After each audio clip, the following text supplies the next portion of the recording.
यनाथाय महाविष्णवे नमः। सभी को मेरा नमस्कार। विश्व आयुर्वेद परिषद की ओर से आयोजित इस अनवरत व्याख्यान माला में मैं आप सभी का हार्दिक स्वागत करती हूँ। और आज का व्याख्यान शुरू करने से पहले मैं आप सभी के सामने आज के स्पीकर का परिचय रखना चाहूंगी। सबसे पहले तो ये इमरजेंसी लेक्चर है, इमरजेंसी स्पीकर है, क्योंकि हमने आज के दिन के लिए अन्य स्पीकर को पहले आमंत्रित किया था, मगर उनका कुछ काम व्यस्तता वगैरह रही, जिसके कारण हमने फिर डॉक्टर मानव ज्योति शर्मा से कांटेक्ट किया और उन्होंने अपनी तुरंत ही हाँ भरी। तो आज का अपना लेक्चर है 501 and integration of Panchakarma practices in sports medicine. आज के स्पीकर है doctor Manav Jyoti Sharma, BMS MD Ayurveda Panchakarma से, पीएचडी स्कॉलर, अभी आप पीएचडी कर रहे हैं, medical officer AYUSH department of AYUSH में, all India institute of medical sciences Guwahati में अभी वर्तमान समय में आप कार्य कर रहे हैं।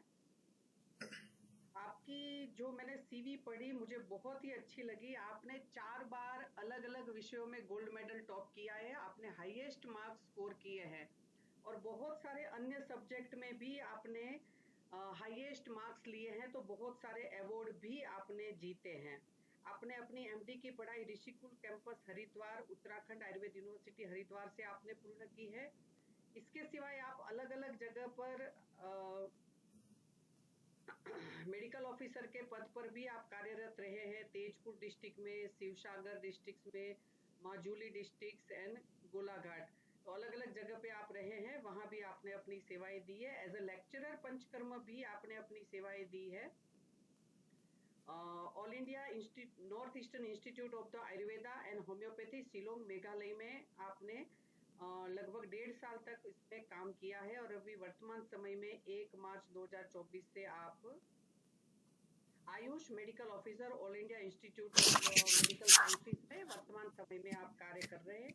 आपने 15 से ज्यादा पीयर रिव्यूड आर्टिकल्स अलग अलग उस पर लिखे हुए हैं और उसके साथ साथ आपने अलग अलग जगह पे नेशनल और इंटरनेशनल सेमिनार्स में भी पार्टिसिपेशन किया है, जहां भी आपने अपना पेपर प्रेजेंटेशन बहुत बार किया है और उसमें भी आपने हमेशा अपनी उपस्थिति दर्ज करवाई है। तो मुझे ये बहुत ही अच्छा लगा। बहुत सारे हमारे पार्टिसिपेंट्स को भी मैं कहना चाहूंगी कि होता है पूत के लक्षण पालने में, कि जैसे ही शुरुआत होती है तभी से हमें पता चल जाता है कि भाई किस तरीके से आपका आगे वाला कार्यकाल रहने वाला है। तो आपने बहुत सारी जगह पे मेडिकल कैंप्स किए हैं, बहुत सारी जगह आपने कंट्रीब्यूशन अपने lecture, articles and presentation in the different seminar. तो ऐसे विद्वान स्पीकर का मैं आज यहाँ स्वागत कर रही हूँ। ओवर टू यू डॉक्टर मानव। नमस्ते doctor Hetal madam. I'd like to thank first of all Vishwa Ayurved Parishad for organizing such a wonderful and informative lecture series from 2015 onwards, and without any gap and without any interruption in between. So ये जो हमारा आयुर्वेद को राष्ट्रीय चिकित्सा पद्धति बनाने का जो पहल है, उसमें जो विश्व आयुर्वेद परिषद और खास करके हेतल मैडम जितना कर रहे हैं, वो एक ना एक दिन शायद वो रंग लाएंगी और आयुर्वेद भारत के राष्ट्रीय चिकित्सा पद्धति में जरूर शामिल होंगे। मैं ऐसे एक इंस्टीट्यूट में काम कर रहा हूँ जिसमें हमें एलोपैथी और आयुर्वेद दोनों को मिला के आगे चलना होता है एक इंटीग्रेटिव अप्रोच के साथ। और गवर्नमेंट का भी यही, सेंट्रल गवर्नमेंट और स्टेट गवर्नमेंट का भी यही मतलब फ्यूचर प्रोस्पेक्ट्स है कि बाय 2030 एक देश एक चिकित्सा पद्धति, तो ये होने जा रहा है। और हम जो इनपुट्स देंगे और विश्व आयुर्वेद परिषद जितना भी इनपुट्स दे रहे, वो सरकार एक ना एक दिन जरूर उस पर मनन करेंगे और आयुर्वेद को भारत के साथ साथ विश्व में भी एक अच्छी चिकित्सा पद्धति, एक होलिस्टिक चिकित्सा पद्धति के लिए मतलब उसके लिए मतलब भारत सरकार पहल करेंगे। तो धन्यवाद हेतल मैडम मुझे चुनने के लिए आज के लेक्चर में। तो अगर आप अनुमति दे तो मैं अपना पीपीटी शुरू करके लेक्चर स्टार्ट कर सकता हूं। जी डॉक्टर साहब। Okay, thank you madam. हमारा आज का जो टॉपिक है वो है integration of Panchakarma practices in sports medicine. So Panchakarma भी आयुर्वेद के लिए एक नया एज ए डिपार्टमेंट है। 2009 में पंचकर्मा डिपार्टमेंट शुरू हुआ। इसके पहले काय चिकित्सा के अंदर पंचकर्मा डिपार्टमेंट थे। और स्पोर्ट्स मेडिसिन भी आयुर्वेद के लिए एक नया करके एक टॉपिक है। तो पंचकर्मा स्पोर्ट्स मेडिसिन में कैसे हम इंटीग्रेट कर सकते हैं, क्योंकि जो फ्यूचर प्रोस्पेक्ट्स है मेडिसिन का वो है इंटीग्रेटेड मेडिसिन। सारे डिपार्टमेंट, सारे सिस्टम ऑफ मेडिसिन एक ही रूप के अंदर बैठेंगे और patient will decide to whom doctor they have to go. So एक स्पोर्ट्स मेडिसिन एक बहुत बड़ा हमारा ब्रांच होने जा रहा है। और आयुर्वेद में भी इसका धीरे धीरे मतलब स्पोर्ट्स मेडिसिन का एक ब्रांच होने जा रहा है। डिफरेंट क्लिनिक्स खोल रहे हैं, हम अभी डिस्कस करेंगे। तो इसको हम डिसाइड मतलब हम देखेंगे कि हम पंचकर्मा को स्पोर्ट्स मेडिसिन में कैसे इंटीग्रेट करते हैं। Myself Dr. Manab Jyoti Sarmah, as Madam has nicely introduced. Thank you, Madam, for that. And my academic background is BMS MD Ayurved Panchkarma. Now I am doing PhD in sports medicine. My MD was in the same topic in the field of sports medicine only. And currently I am working as medical officer in Department of Ayush, AIIMS Guwahati.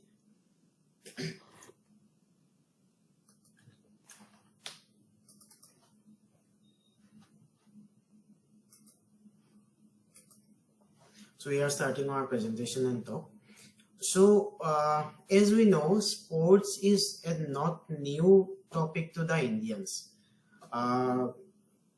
Professional sports, yes, maybe it is a new topic to the Indians, but sports as a whole, it is not new to the Indians. Before at the time of Charaka, Sushruta, all the Rajas and those things, sports was not taken as a professional thing.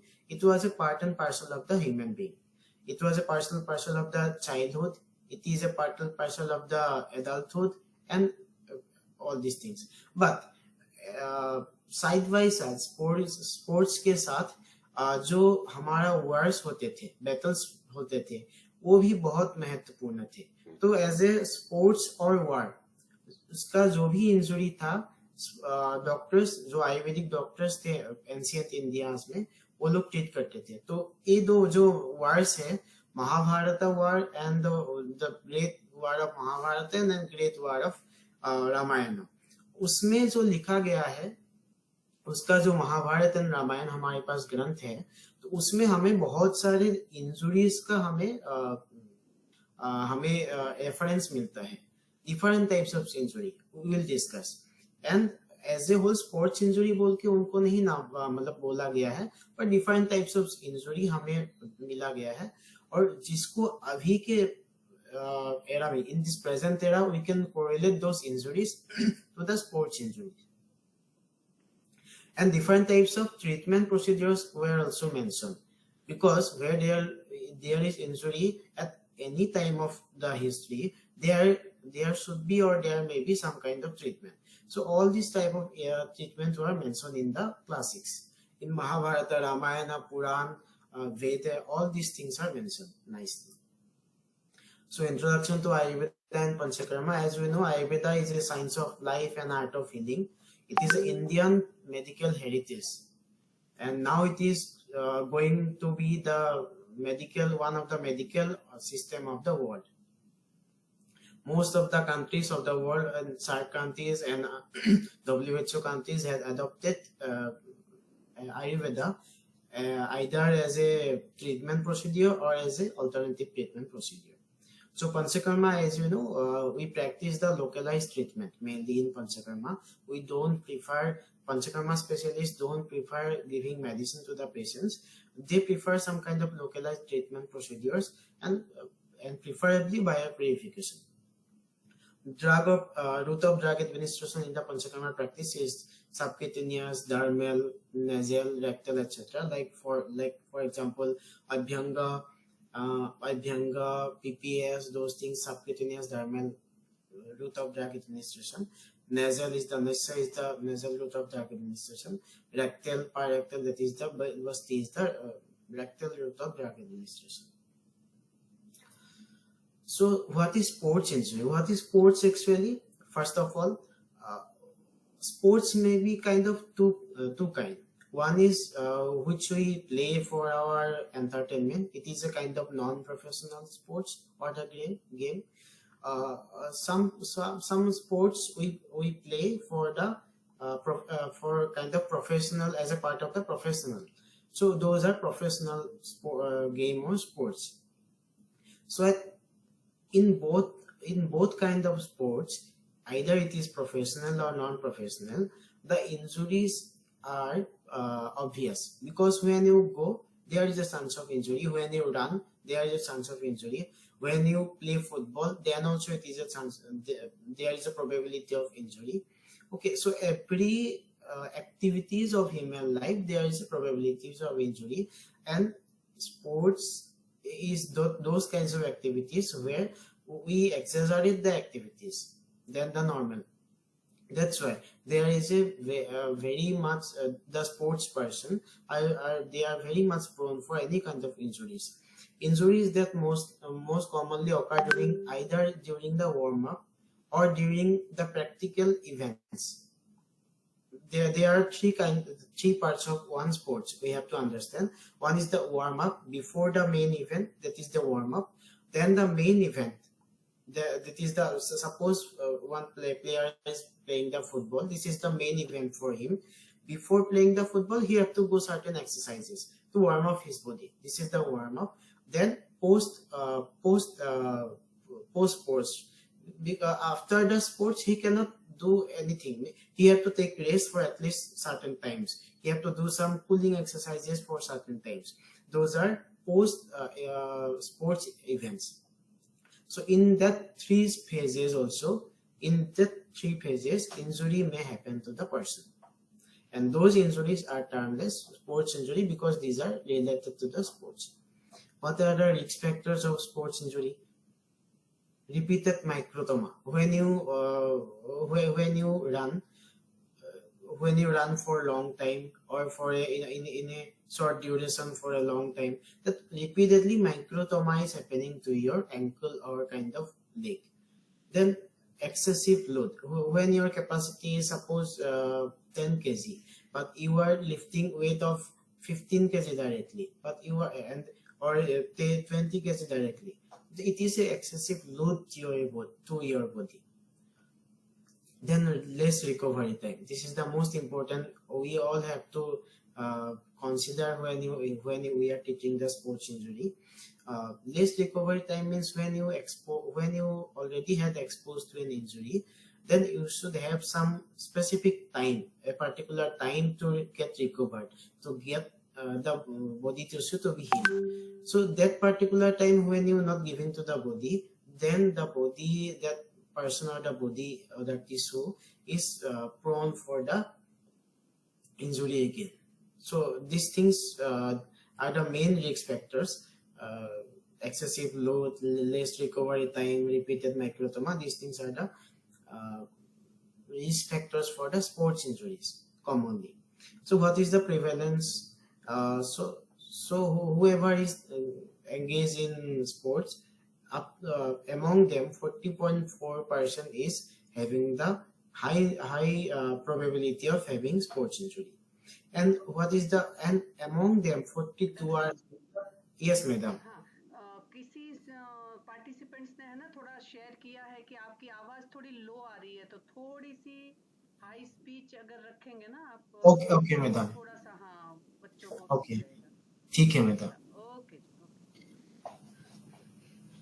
So ovaries injury जो chronic injury है वो 42%.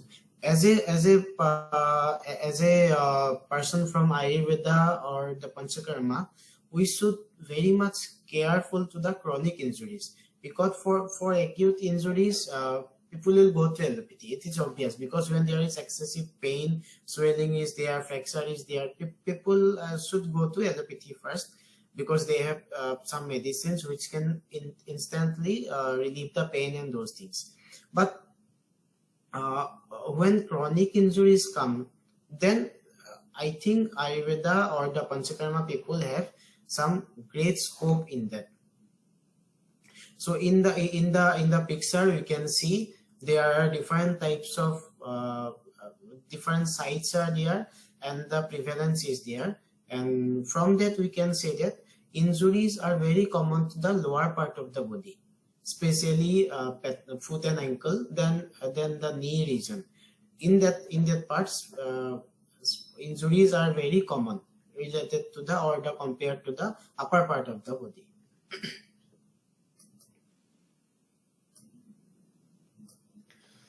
So classification of sports injury, there are many ways to classify the sports injuries. And common classification is according to the type of tissue. First one is the type of tissue. It is the soft tissue injuries, then the bone injuries or the hard tissue injuries or the joint injury. In the soft tissue injuries, what happen? Any injuries taken place to the muscle, ligament, tendon, those things we can correlate to the soft tissue injury. And bone hard tissue injury is a bone injuries. Fracture, all kinds of fracture, simple fracture, compound fracture, impacted fracture, all these kinds of fracture will go with the hard tissue injury or the bone injury. Then comes joint injury. Joint means it is a composite structure of different types of bone, ligament, tendon, blood vessels, arteries, nerves, all those things commonly form the joint. When any kind of problems happen to the joint, it is called the joint injury. So dislocation, subluxation, those will come under the joint injury. Depending upon the different types of tissue involvement, our treatment will be different. Then again we can classify according to the cause. It is the direct injury. Suppose one football is hitting to your ankle joint. This is a direct injury. From outside, football is hitting to the ankle joint. This is a direct kind of injury. Indirect injury, suppose inside, you are a volleyball player, you have to jump. So during jumping, you got twisting in the ankle or in the knee. So this is a kind of indirect injury. No external force is there, no external factor is there, only due to the disbalance of your muscle and those things, injuries are happening. This is called the indirect injury. Or then ovaries injury, again we can term this as chronic injury. What is ovaries injury? When repeatedly or the continuously injury is happening to the particular site. Suppose one ankle got sprained one day, again after 2 days same ankle got sprained, again after 3 months same ankle got sprained. So what is happening? Repeatedly something, the trauma is happening to the same ankle. So it is called as ovaries injury or chronic injury. So according to the body tissue, we discussed only soft tissue and hard tissue injury. Then acute or chronic. Acute, when it is when something got injured, any tissue got injured, then for at least for 48 to 72 hours we classify into the acute injury. Then it is subacute injury, then chronic injury. We have to understand this is because the treatment protocol of acute injury is completely different to the chronic injury. When suppose ice or the cold application is indicated in acute injury, means absolute indicated in acute injury, heat is absolute indicated, heat is contraindicated in the acute injury. heat is indicated in the chronic injury. So treatment protocol is completely differ to the acute and chronic injury. Those things we have to diagnose to the patient, whether it is chronic, acute or subacute case. When it comes to the different types of skin, different types of parts of the body, then skin injuries are very much prone, because the skin is the most contact part of the part to the athletes. When you go for football, volleyball, jumping and all these things, skin is the first part to be contacted with the external factor. So skin injury is the commonest. Then ligament injury, because muscle is as compared to the ligament, muscle is kind of powerful one. Ligament is weak compared to the muscle and tendon. So after skin, ligament injury is the most common thing. Then all the muscle and fracture and all these things. It will depend upon different risk factors like age, sexual risk factors also it is involved. Females are more prone for injuries than the male. So these things also we have to consider. The diet and lifestyle factors also we have to consider. In the second picture, we can see that the lower body part is having the more incidence of sports injury, patellofemoral injury, osgood-Scheffler injury, heel injury, ankle injury. Those are more prominent than the upper body part. So so in terms of muscle injury, there one classification is there. Direct muscle injury can be there. When indirect muscle injury can be there, indirect means no external force. It may be functional, maybe due to overexertion, or maybe due to neuromuscular muscle disorder. So fatigue, either maybe due to the fatigue, delayed. So these classifications are already there. So if there will be any query, then I can go through it. Then what will be the mechanism of sports injury? This is most importantly we have to understand. Either due to the sudden trauma or overtraining. If your training period should be 1 hour, you should not go beyond that 1 hour, because it will rather cause injury to the muscles. Then overloading. If your capacity is 5 kg, you should not go for the 10 kg instantly. After training for several times, you can go, you should go. But directly you should not go for overloading or overtraining. What causes these things? This causes improper training techniques or improper training techniques. Your training techniques should be good. Suppose without warm-ups, you should not go for the main event. This causes the increasing intensity or length of the workout too quickly. When you go to the particular sports, your capacity should increase slowly. You should not do anything very fast. So all these things and some anatomical factors, bony alignment and flexibility deficit, ligamentous laxity in the particular things, and some other physical cause, the overuse, fatigue and those things we have discussed. Some environmental causes are also there. If the surface is uneven, if the surface is very slippery, then you are again prone for the injury. Some socio-cultural concepts like, suppose we have one concept that no pain, no gain. Means you should go harder in the training, then only you'll be getting the good result. But it is not like that. The training should be according to your muscle strength only. Okay. Then psychological stress. Psychological factor. If you are already in stress, you are preoccupied with something else, then you should not go for sports, because then again concentration is very much important in sports. If you are absent of concentration or absent-minded, then injury will happen to you. So this is the mechanism of injury. When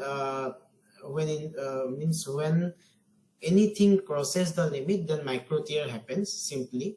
When micro tear happens, inflammation happens. When inflammation happens, all the inflammatory mediators and then those things will come, and symptoms like pain, swelling, stiffness, all these things happen. So in that curve, we can see one is training effect, and the other one is injury threshold. So training effect and injury threshold should go parallelly. When the when the workload crosses the injury threshold, then only the injury happens. So we should remember in Ayurveda also it is told that that Vyayama we should do Ardha Shakti, means some specific parameters they have given for Vyayamas also. So those things we have to consider for the modern, when you treat the modern sports person also. So sports injury, so there are various sports I have mentioned, and in regards to that, some sports injuries also I have mentioned, like that for volleyball, ankle sprain, rotatory cuff tendonitis is commonest. For swimmers, rotatory cuff injury, shoulder impingement is the commonest. For basketball, stress fracture, ankle sprain, these are the commonest kind of sports injury. So when some athletes will come to you, then only you should have the idea that what kind of injury the person should have.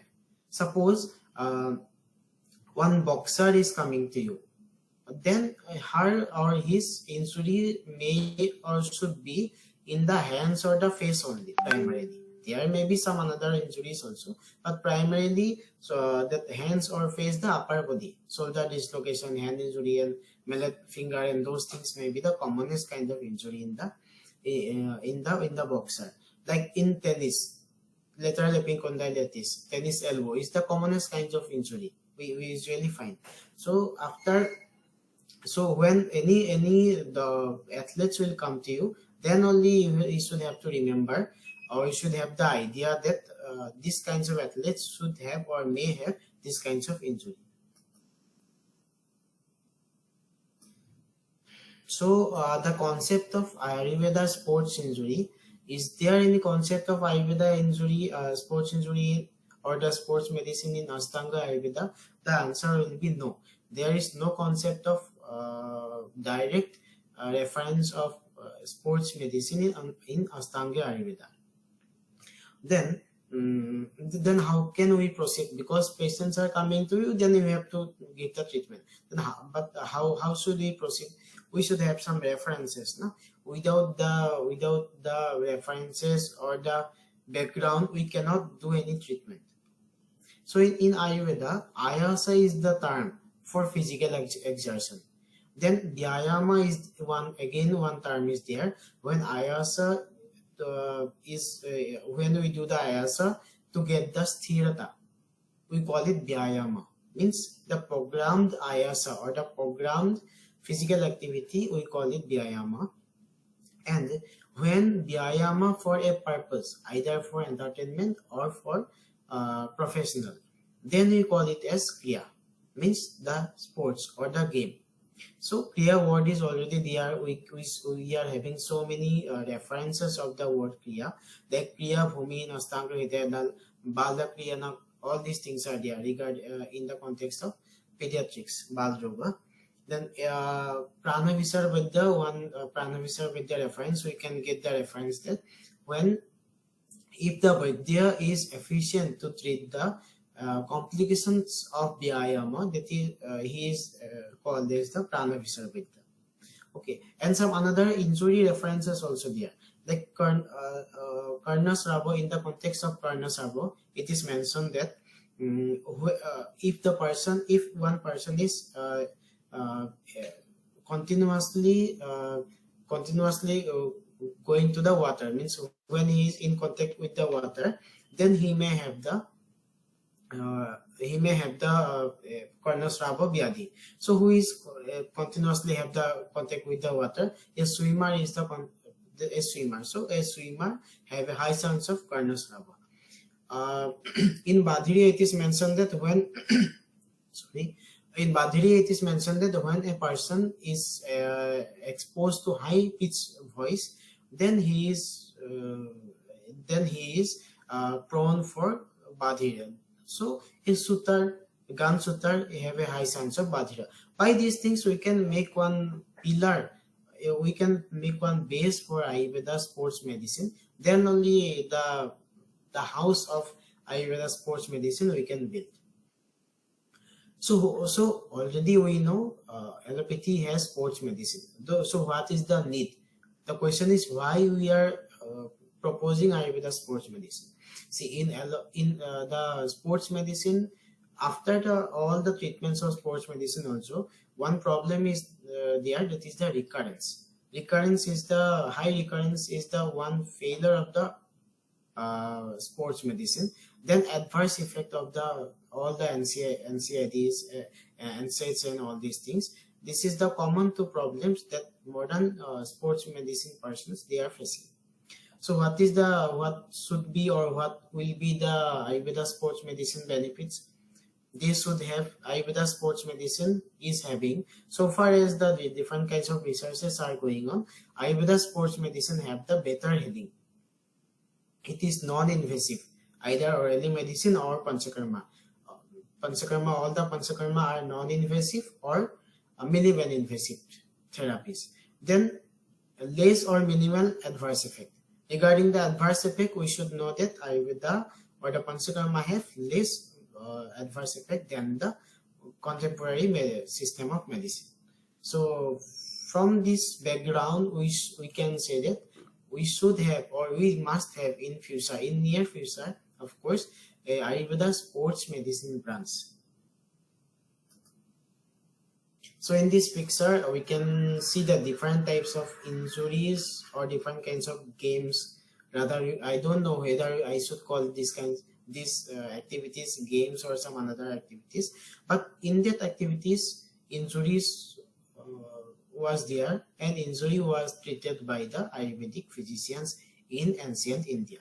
So Dhanurveda, we all know it is a Ayurveda which advocates different types of activities or their treatments, which we can take into consideration for the sports injury management. So in different contexts of Ayurveda, like Vyayama, Saidhubrana, that the traumatic injury, Vyayama injury related to the warm-up and etc.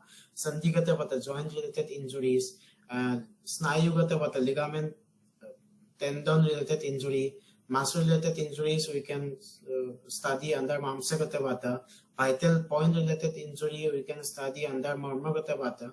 Those injuries we can study and their treatment also we can apply to the modern in this era to treat the sports injury or the injured athletes.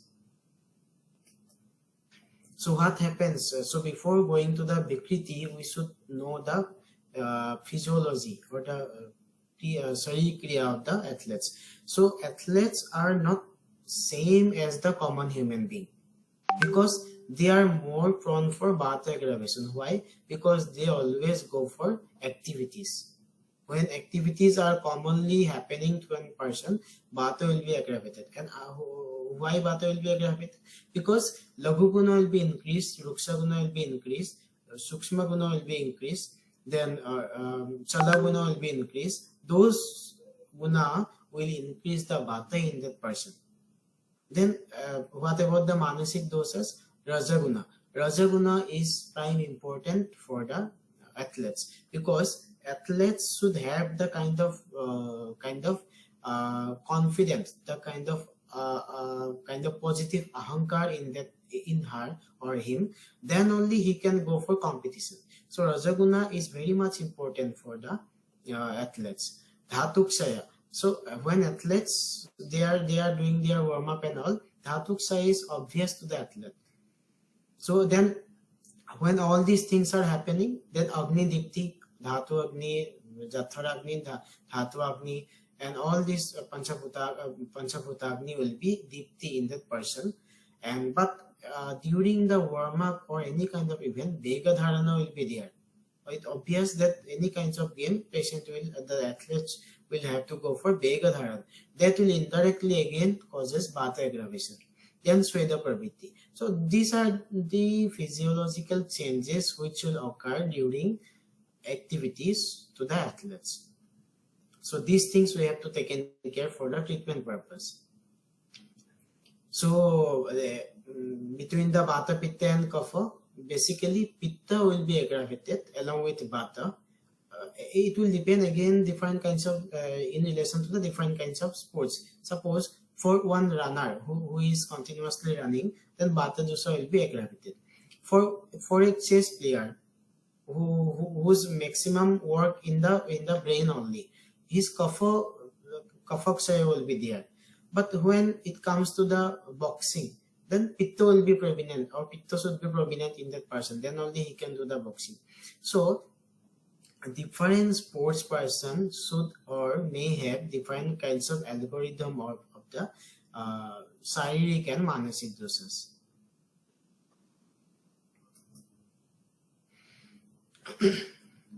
So again, we already discussed there is soft tissue injuries and hard tissue injury. Soft tissue injuries are very much common kind of injuries for which the athletes are coming to the Ayurveda practitioners. So we should go thoroughly to the soft tissue injuries because those kinds of patients or the athletes will come to you. So what kind of soft tissue injuries will come to you? Either dislocated joint, unstable joint, that is maybe due to the ligamental tear, subluxation, fibrocartilage or meniscal injury, those kinds of injuries will come to you. Muscle tendon tear or tendonitis, those kinds of either in subacute stage or in the chronic stage, or sometimes maybe the in acute stage also. Massive deformity in joints due to the previous injury. So all these things we can correlate to the Sandhi Mukta, and in the line of Sandhi Mukta we can start treating the patient. See, Ayurveda sports injury is also a new concept. So we are also exchanging knowledge to one another to have a good outcome or a good data in terms of this Ayurveda sports injury management. Then different types of when muscles are chronic, when muscles are involved for the chronic phase, then Mamsagata Vata, we can correlate to the Mamsagata Vata, Snayugata Vata, degenerative tear, subacute chronic tear, those we can correlate with the different kinds of Gata Vata. So those things we can study under different kinds of Gata Vata. Then the treatment procedure also adopt from different kinds of Gata Vata. So there are two kinds of soft tissue injury, either muscle injury, tendon injury, ligament injury. Those things we can go with the Gata Vata, or when it is joint injury, in subacute or chronic stage, then we can go with the Sandhi Mukta.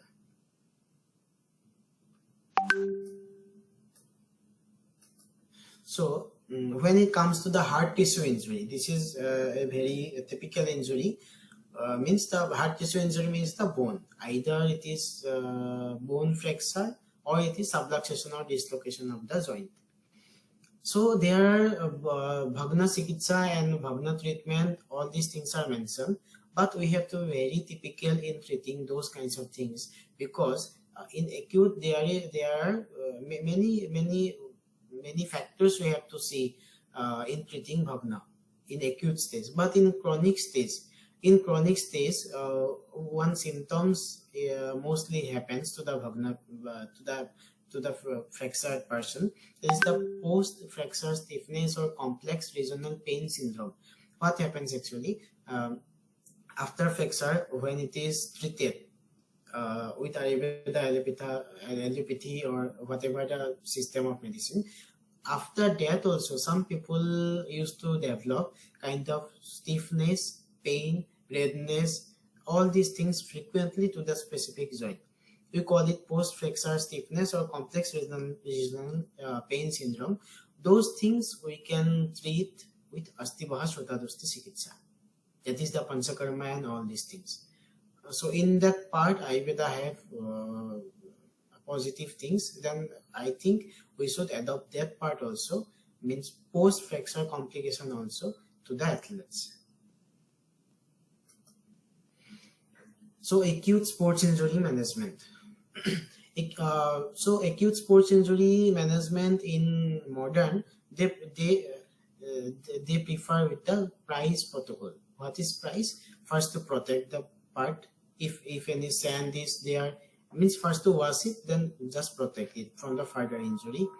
Then give it rest, then ice compression, then ice, then compression with any kind of braces, like ankle brace, strap bandage, anything can be, or then elevation of the particular part to reduce the swelling. So in Ayurveda, what is the context of acute sports injury? When it is closed wound or inflammatory condition, like kind of strain, then we should go for Brahmasofa. Go with the Brahmasofa Chikitsa. When it is open or closed wound, then we can go with the different kinds of Abhighataja Chikitsa. Then when it is acute, then again Saddho Brahma is again there. We can go with the Saddho Brahma Chikitsa. Then acute repetitive injury to the vital points. There are different kinds of vital points are mentioned in the Ayurveda classics. Then we can go with the Marma Abhigata Chikitsa. Bhagna, fracture, dislocation, all these things. But I should say, from my practical experience, we are having some limitation in managing the acute sports injuries, because sports person are completely different to the normal person. I already said their goal is different. For a sports person, they need the immediate care, they need the immediate treatment. For a normal person, for me, suppose I may bear the pain for maximum 3 days, 2 days, for me no problem. But the sports person, they need the immediate treatment, because they have to return to the field, they have to return to the competition, they have to return to their profession. So this is we have to keep in mind. As far as possible, we should give our treatment. As our treatment is not working or it will not working, you have to assess that in that part also. Then we should take help from the modern counterpart also. So chronic sports injury in modern science, chronic injury management is taken care by different departments: exercise physiology, biomechanics, sports physiology, sports nutrition, sports massage, orthopedic, physical and rehabilitation medicine, surgery. All these departments are there. They togetherly take care of the chronic sports injuries. So as we already said, Vata Vyadhi, complication of Bhagna, complication of Sandhi Mukti, and all these things we can correlate with the chronic sports injury, and in that line only we can give the treatment. We will discuss the treatment. Now we are coming to the point, what sort of Ayurveda treatment principle we should have. First of all, we should go with the Prakriti Sthapan. That is, if injury is there, then we should take the person into the condition of rest. To the particular, if suppose one sprain is there, then first of all we should give rest to the particular body part. Then internal medicine and external modalities like non-invasive Panchkarma and all we should apply.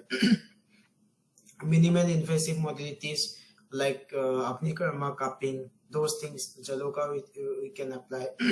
Bandhana is a very good thing in sports medicine. Bandhana is a very promising modalities in sports medicine injury and sports medicine management by Ayurveda. Then different kinds of Anusastra Karma, cupping, Marma Chikitsa we can practice. Then Pathya, Ayurveda Ahar, those things are our great supporter. Pathya, different kinds of Pathya and Ayurveda Ahar, different kinds of Yabagus are mentioned, different Mahakasayas are mentioned in Ayurveda. Those things we can correlate to the sports nutrition, and we should practice for the sports person. Then Rasayana Chikitsa, because not only curative purpose, we should have the purpose, we should have one aim to increase the endurance of the particular athletes. For that, Rasayana Chikitsa, for rehabilitation, rehabilitation and all of that particular injury, Rasayana Chikitsa will be better. So we will discuss one by one. In AIMS Guwahati, we have Panchkarma Center, and we are practicing those treatment procedures. Suppose chronic sports injury, this is the samprapti ghataka. This is the samprapti ghataka. So vata predominant dosa will be there. Dusya rasadi dhatu and mana. We have to again consider that when an athlete got injured, his psychological state also got hampered. So physical and mental, both the treatment we have to give to the particular patient or the athletes. So Agni, Kayagni, Dhattvagni, Bhutagni, on these things. And Sota, Mamsabaha, etc., all the Sota, along with the Manubaha Sota, will be again involved in that particular case. Sota Dusti, either Sangha or Bimarga Gaman, either maybe kind of fracture or sprain or something like that, or kind of dislocation. Rogamarga, mainly it is Bahya or Abhyantara. Mainly it is Bahya Rogamarga.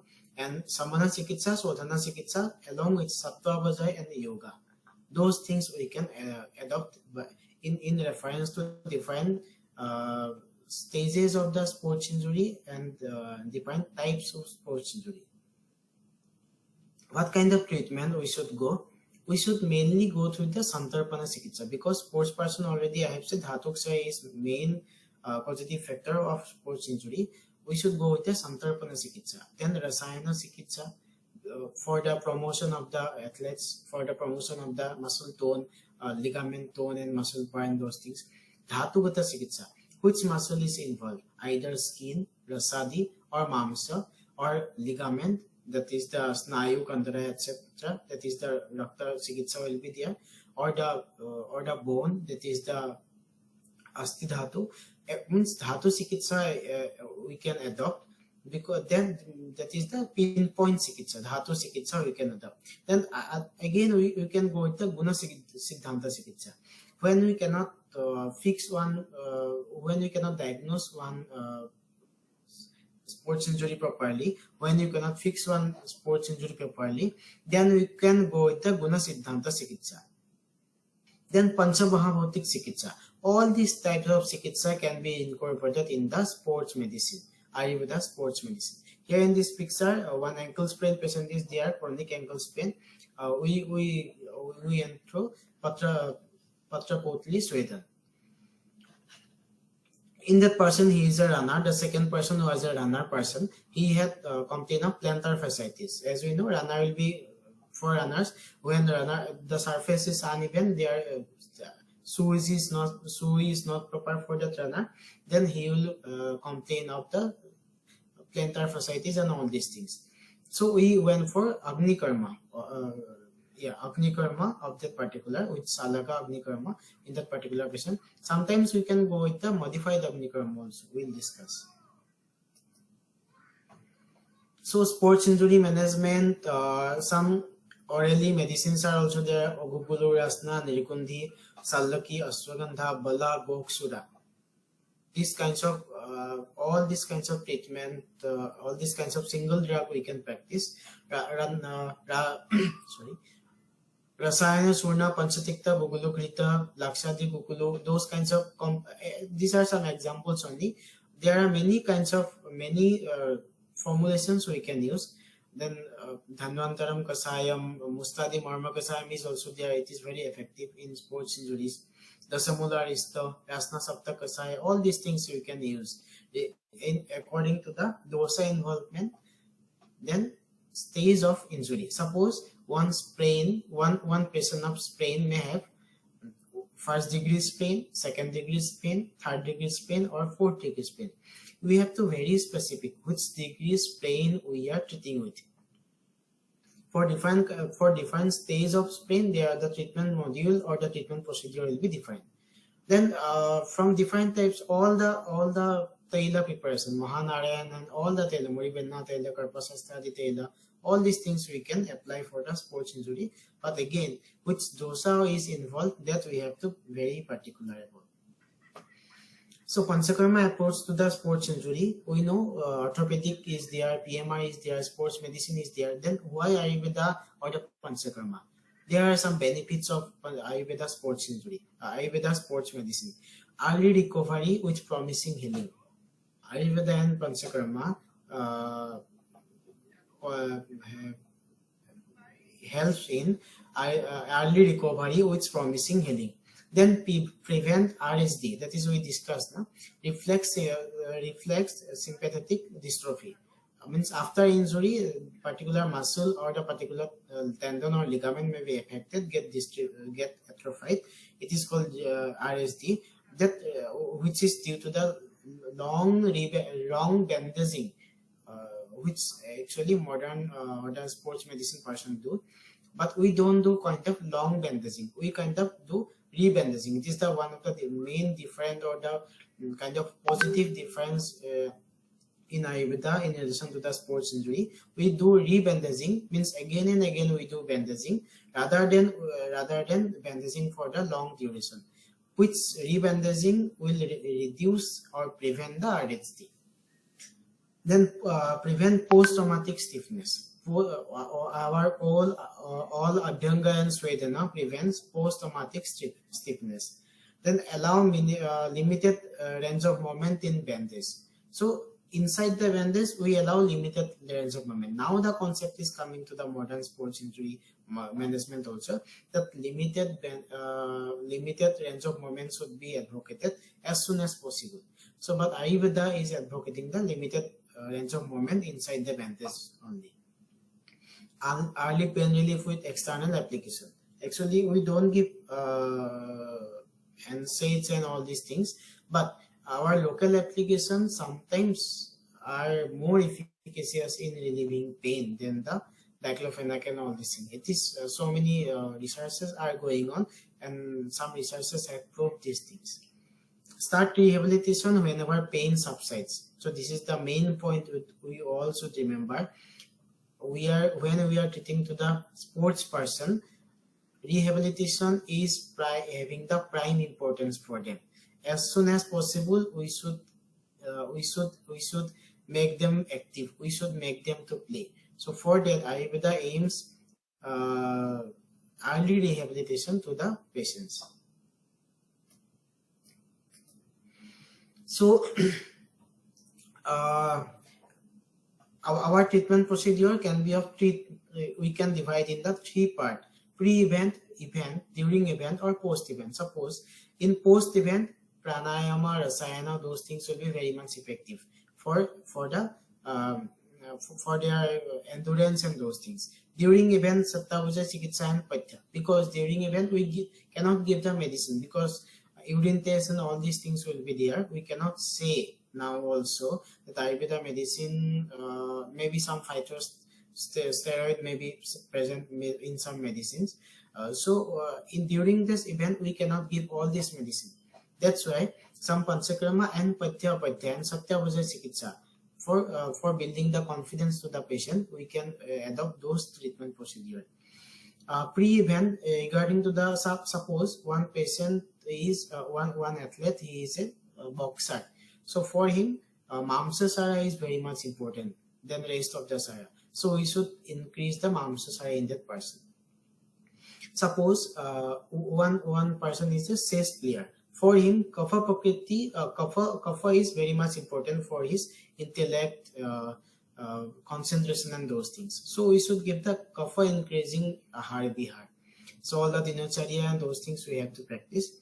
And rehabilitation, Rasayana Chikitsa, Yukti Vipassana Chikitsa, and continuous treatment program. One program is there.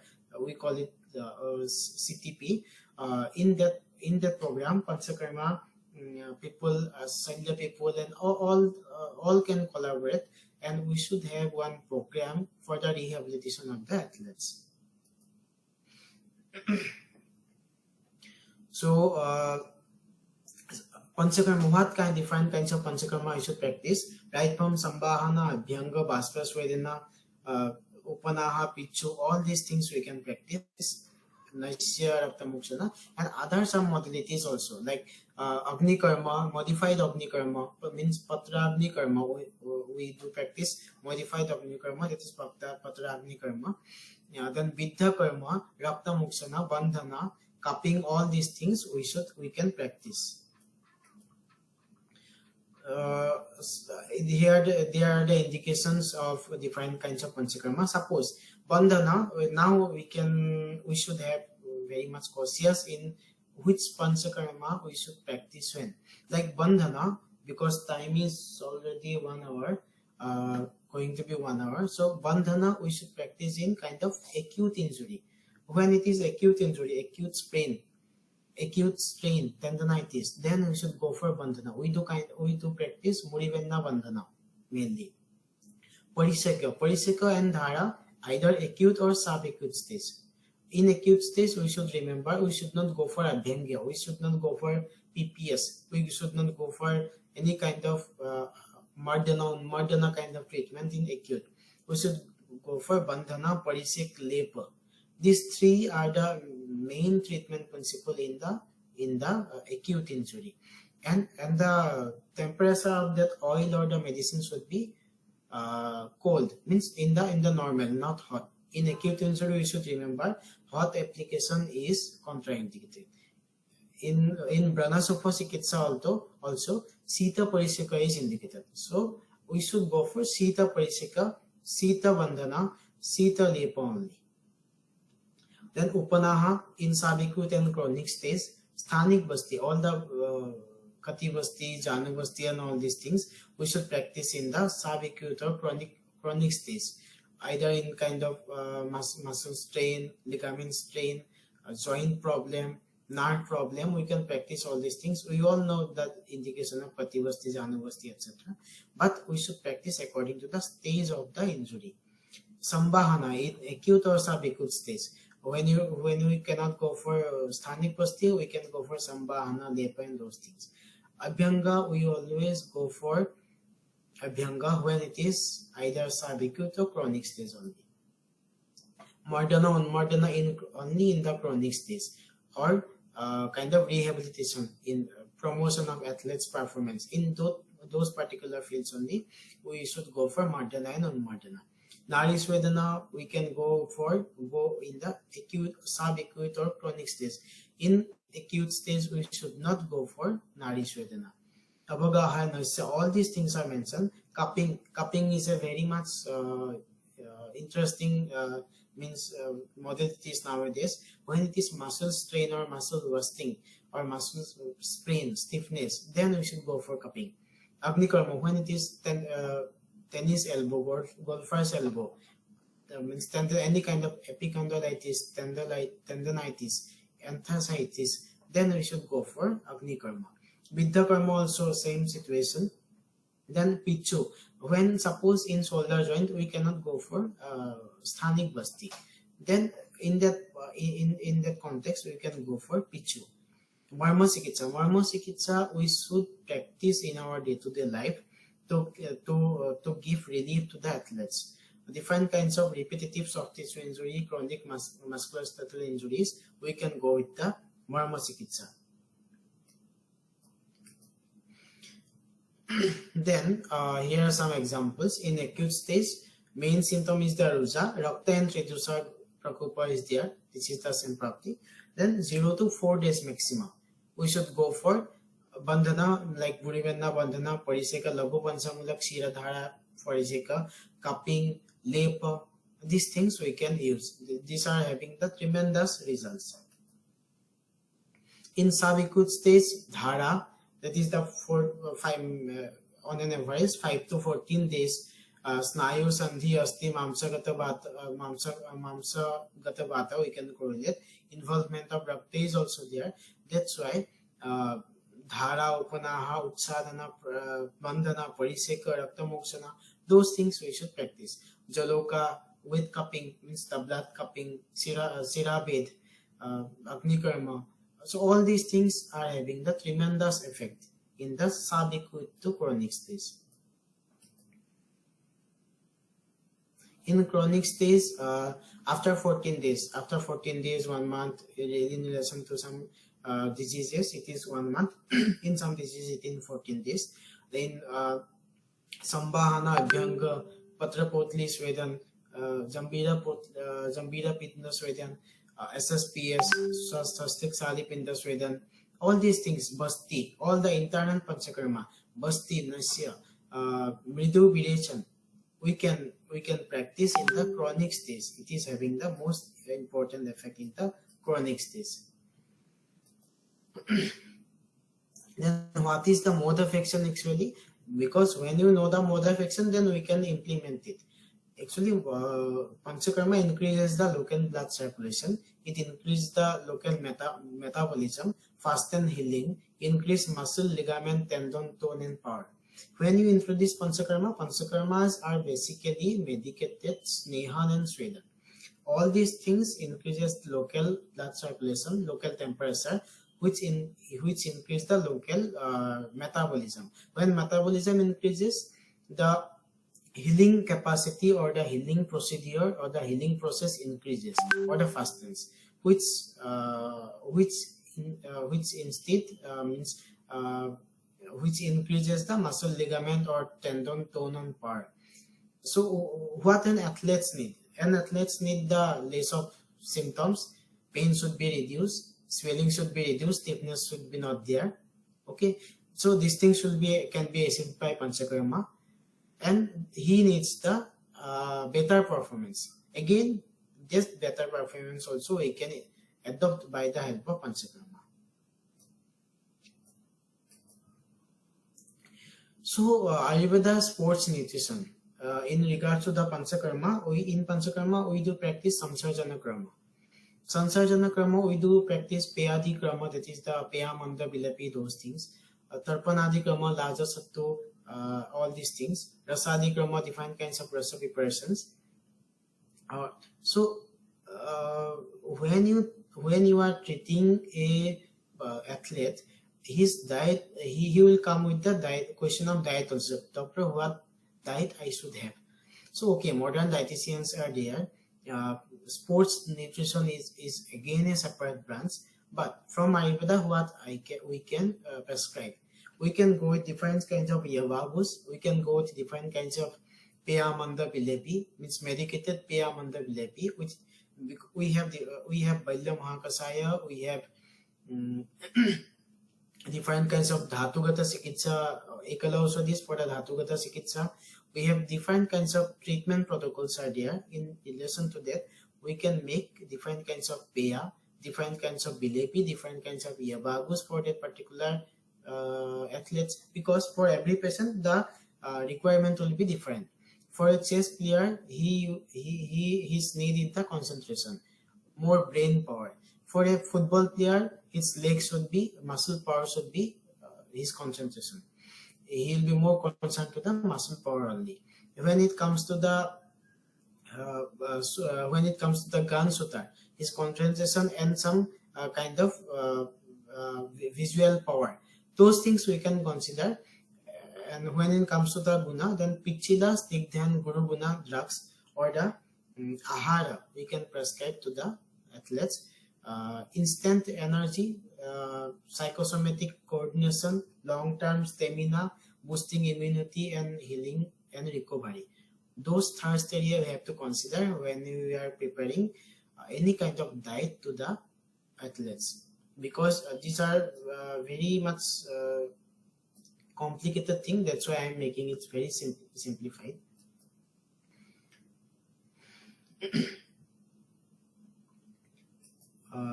So suppose there are different kinds of site involvement related injuries, and they are one simple means prescription I have made, that oral medicine for swimmers elbow and those things, swimmers elbow or the swimmers shoulder. Bala Ashwagandha orally, Panchakarma Griva Pitsu and Griva Vasti we can give, Paithya Sali Swastik etc. we can give. Yogasana also we should incorporate like Bhujangasana, all these things. But again I am mentioning this have to fix according to the different types of injury of the soldier, different stages of injury of the soldier. How we can grade it? We should go for various kind of physical examinations, then investigations right from X-ray, MRI and those things, then only we can fix it. So Ayurveda sports injury is already coming as a new branch to the Ayurveda. So many researches are going on in this field. I myself also done in 60% in my PG days. Then I am doing in 100 patients different theses, PG thesis, PhD thesis, and different projects are also being taken up in this field.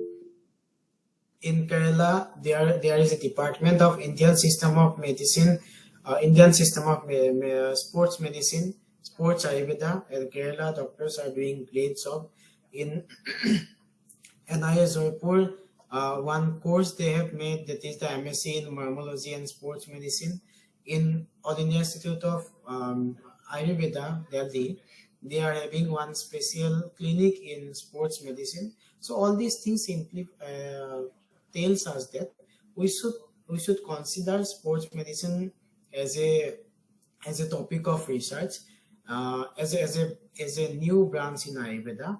We should do as much as research we can. We should practice it, and we should come up with a solution that we can integrate sports Ayurveda sports medicine to the modern sports medicine, because I already said future medicine is the integrated medicine, and Ayurveda and allopathy or the other system of medicine will ask what is there in your pathy or therapy.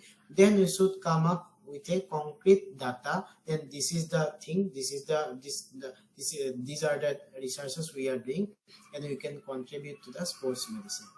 So government also also very much interested in sports nowadays. Government's Fit India movement, Khelo India movement, these are there. When sports, when we have data, when we have very good resources in this field, we can go to the government also with some policies. Government will make some policies, and it will benefit. And Ayurveda and Panchkarma has got a potential to integrate with the sports medicine for the holistic solution of the athletes. Holistic solution is very much needed nowadays, because only medicine is not enough, only one painkiller is not enough for the athletes. Then is the holistic solution, for which Ayurveda and Panchkarma therapies can help them. Okay, thank you, madam. This is my presentation. So if there is any query, then anyone can come up with their query. जी, बहुत बहुत धन्यवाद doctor साहब, बहुत ही बढ़िया presentation और बहुत सारे लोगों के लिए प्रेरणादायक रहेगा। डॉक्टर नवीन कुमार ने भी कहा है very nice presentation. Doctor Akshata, thank you so much sir for the nice presentation.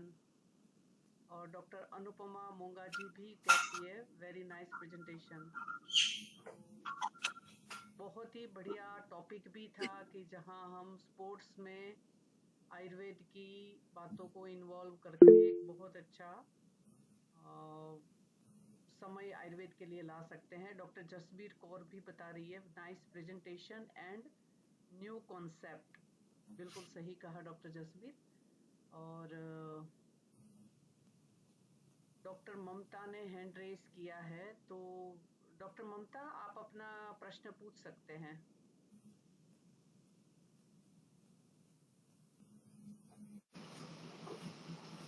Thank you ma'am.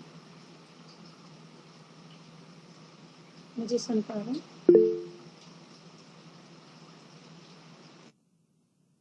Hello, हाँ डॉक्टर ममता,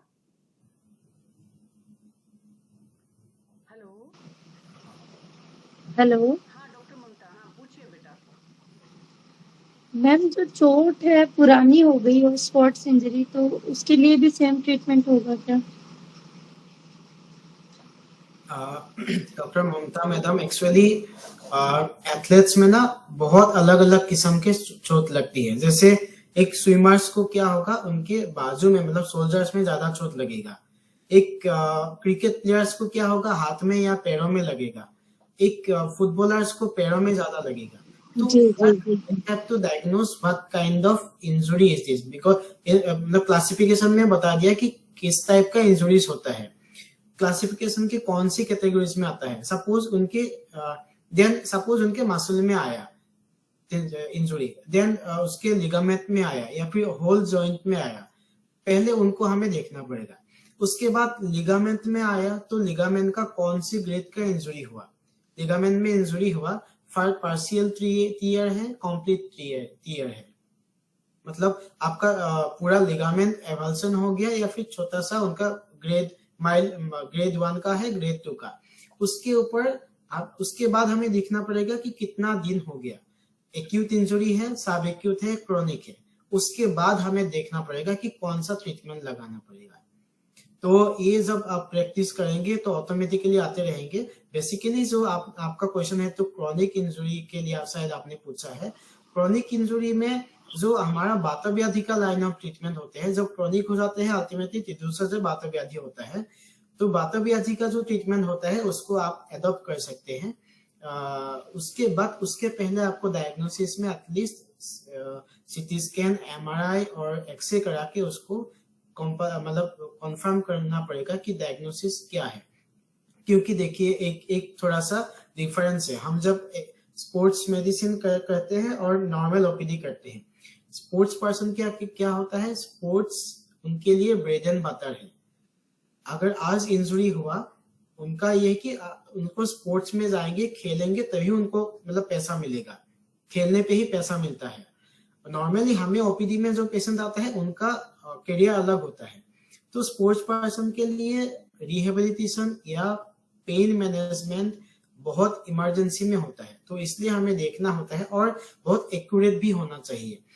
तो इसलिए और मांसगत बात का चिकित्सा स्नायुगत चिकित्सा बात से अलग है, अस्थिगत बात का चिकित्सा स्नायुगत बात से अलग है। तो इसलिए डायग्नोसिस जरूरी है। एक बार आपने डायग्नोसिस पकड़ लिया तो या फिर एक्यूट में होगा तो ब्रनसफ का ट्रीटमेंट या फिर ब्रन का ट्रीटमेंट, या फिर अगर क्रोनिक में होगा तो आपका गतवात का ट्रीटमेंट, ऐसा करके आप आगे बढ़ सकते हैं। बाकी जो मेडिसिन का चॉइस करेंगे वो आप युक्ति विपर्य से चिकित्सा करके, अलग अलग डॉक्टर्स का अलग अलग मेडिसिन है, वो आप अलग अलग अपने रीजन पर जो अवेलेबल होता है वो मेडिसिन का आप चयन कर सकते हैं।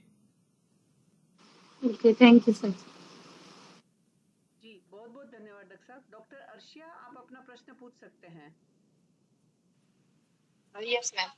सर बहुत अच्छा लेक्चर था। बहुत अप्रिशिएटिंग। मुझे एक दो डाउट्स है। ये पूछना था कि जब एक्यूट इंजरी हो और उसमें जब जैसे स्वेलिंग होती है, तो क्या स्वेलिंग में हम ऑयल एप्लीकेशन किसी भी फॉर्म में कर सकते हैं या नहीं, और अगर कर सकते हैं तो किस फॉर्म में, लाइक जैसे जानू पे हुआ है तो जानू बस्ती, जानू धारा, या फिर सिर्फ जानू पिछू, इस फॉर्म में कर सकते हैं या फिर बिल्कुल भी नहीं कर सकते हैं?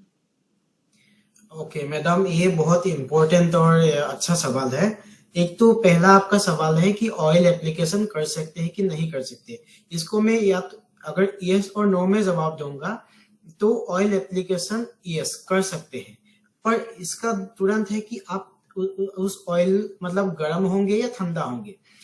एक्यूट ब्रनसफ का भी आप अगर ट्रीटमेंट देखेंगे तो शीत परिक्षेक बताया गया है।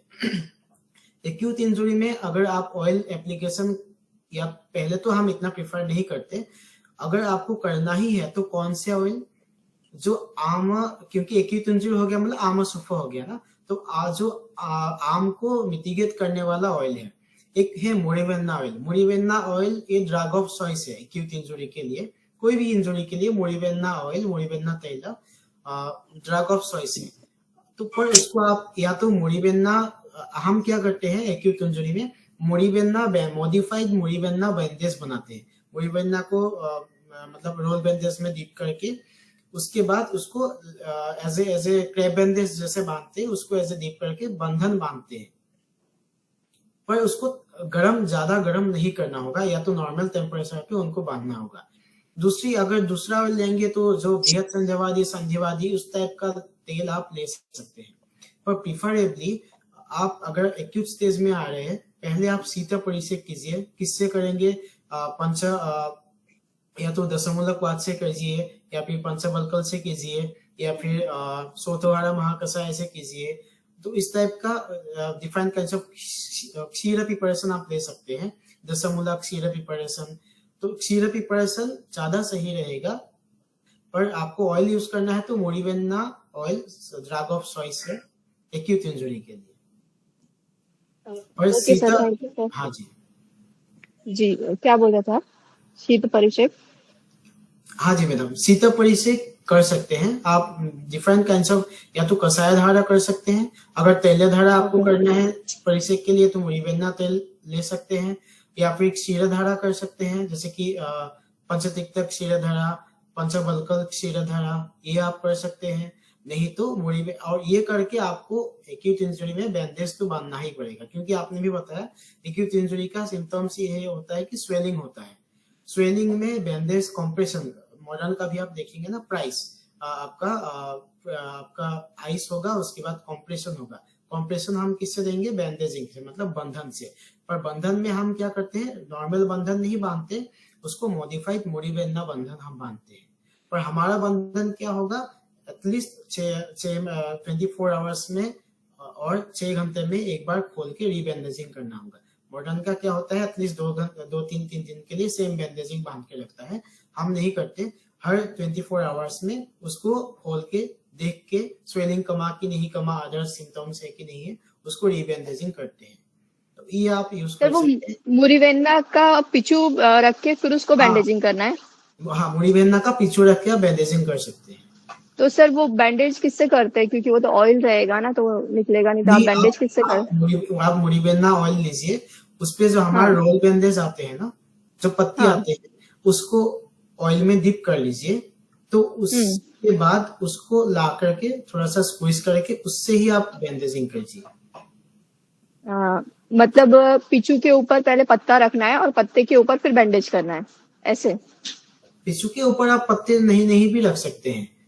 तो फिर पिचू वो के ऊपर बैंडेज, तो फिर अगर नॉर्मल बैंडेज तो वो ऑयली हो जाएगा और फिर ऑयल लीक होगा ना उसमें से, अगर पिचू नहीं, रखते हैं तो। हम ये कह रहे हैं, आप नॉर्मल बैंडेज को मुरीबेन्ना तेल में डिप कीजिए, उसके बाद कीजिए, और उसके ऊपर मतलब पत्ते रखिए या फिर जो भी रखिए, उसके ऊपर क्रेप बैंडेज लगा के भेज दीजिए।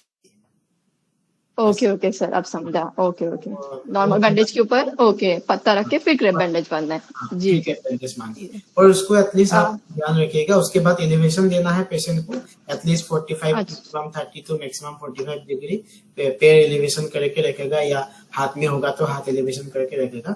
पर नेक्स्ट डे उसको रीबैंडेजिंग करना है, वो आप मतलब ध्यान। सर, एलिवेशन का रीजन में।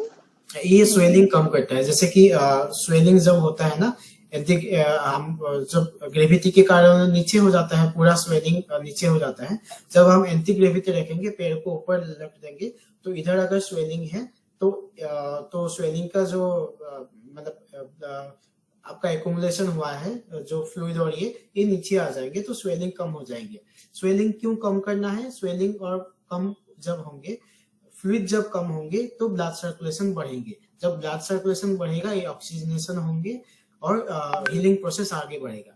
ब्लड कोई भी मतलब स्वेलिंग होंगे तो हीलिंग प्रोसेस आगे नहीं बढ़ते हैं। स्वेलिंग जब कम होते हैं, ब्लड सर्कुलेशन तब ज्यादा होते हैं, क्योंकि कॉम्प्रेशन रिलीज होता है, तब जाके आपका हीलिंग प्रोसेस आगे बढ़ता है। तो हीलिंग प्रोसेस फास्टन करने के लिए हमें स्वेलिंग कम करना पड़ता है। उसके लिए एक सिंपल सा प्रोसीडियर है, मतलब एलिवेशन, पहले 3 दिन तक। उसके बाद भी अगर स्वेलिंग रहा 3 दिन के बाद, तो आप उपनाह की तरफ जा सकते हैं। सालवन उपनाह जो है विथ संध्यव लवन, सालवन उपनाह बहुत अच्छा है स्वेलिंग कम करने के लिए। जी सर। सर मुझे पूछना था कि जैसे अभी इंटरनली तो अभी हम लोगों की आम अवस्था होती है, कफ ज्यादा होता है तो हम ऑयल या दूध मना करते हैं, तो वैसे ही जब लोकली चोट लगती है तो शोफ होता है, तो वो भी एक आम अवस्था है, तो क्या वहाँ पे वो ऐसा अप्लाई नहीं होता कि वहाँ पे हमको ऑयल या शील नहीं लगाना चाहिए। इसलिए बताया, पहले आपको कसाय धारा, क्षीर धारा, इस टाइप के लिए जाना है। अगर आप फिर भी रिलक्टेंट है कि नहीं मुझे ऑयल अप्लाई करना ही है, जैसे कि आपको ये भी पता है ना, आम बात में एक ही तेल दिया है, संध्यवादी तेल। अगर आपको तेल यूज करना ही है आम बात में, तो संध्यवादी ही यूज करेंगे, एरंदा ही यूज करेंगे, एरंदा। इसलिए मैंने बताया, अगर आपको एक्यूट इंजुरी में आम बात में, आम सोफ में ऑयल यूज करना ही है, या तो आप संध्यवादी और मोरीबेन्ना इस तरफ इस तेल में जाएंगे, अगर आपको करना और ही। सर हाँ, हाँ, और अगर शीर यूज करते तो शायद शीर भी एक तरह से मतलब कफज ही है, तो उससे आम अवस्था नहीं बढ़ती नहीं, है उसको आप अगर साधित वो करेंगे। शोथ।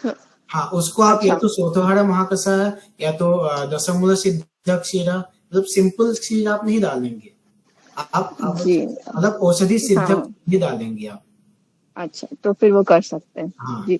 और एक सर क्वेश्चन था कि अगर जैसे स्वेलिंग है तो क्या हम उसमें ब्लड कपिंग या फिर लीच या विद्धकर्म कर सकते हैं। देखिए स्वेलिंग दो तरीके से होता है। एक तो अंदर आपका चोट लग गया, अंदर ब्लड कैपिलरीज या ब्लड वेसल रैप्चर हो गया, ठीक है, उसके बाद ब्लड एक्युमुलेशन होके स्वेलिंग हुआ, ये एक तरीके का स्वेलिंग है।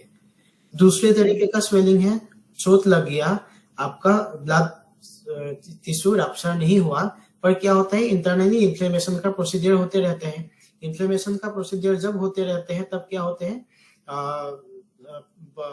मतलब बॉडी फ्लूइड एक्युमुलेट हो जाता है। तो एक में दो टाइप का स्वेलिंग मैंने बताया, एक में बॉडी फ्लूइड है, एक में एक्युमुलेटेड ब्लड है।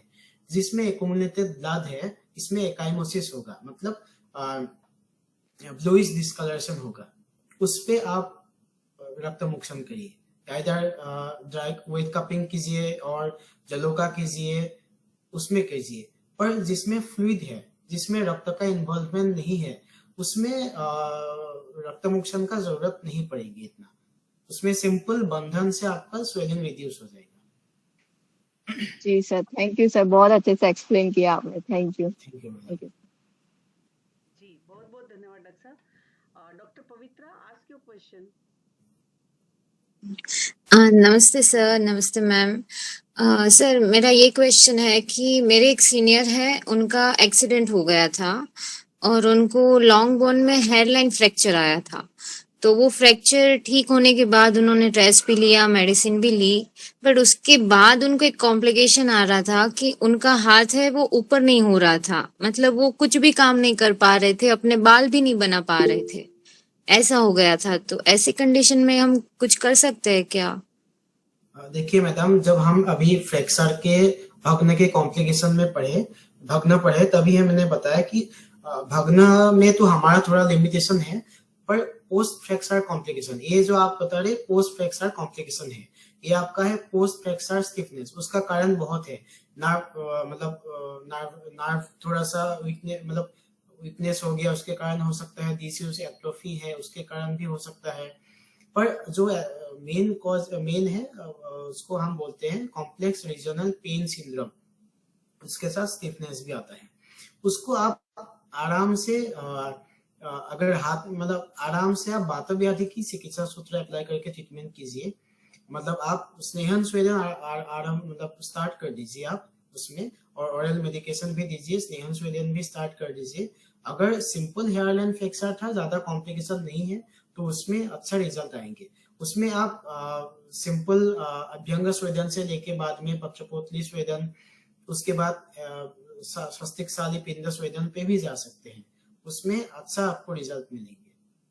उसको सिंपल बात व्याधि की, क्योंकि ये क्रॉनिक हो गया ना, क्रॉनिक हो गया, मांसगत बात हो गया, अस्थिगत बात हो गया, तो अस्थिगत बात मांसगत बात की चिकित्सा सूत्र अप्लाई करके उसी हिसाब से आप ट्रीटमेंट स्टार्ट कीजिएगा। Okay, thank you sir.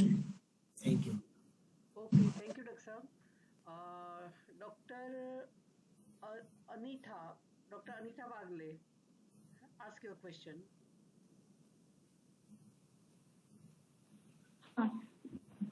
नमस्ते सर, नमस्ते मैडम। यहाँ बारिश की वजह से मुझे बीच बीच में मिस हो गया, तो पता नहीं चला आपने बताया कि नहीं।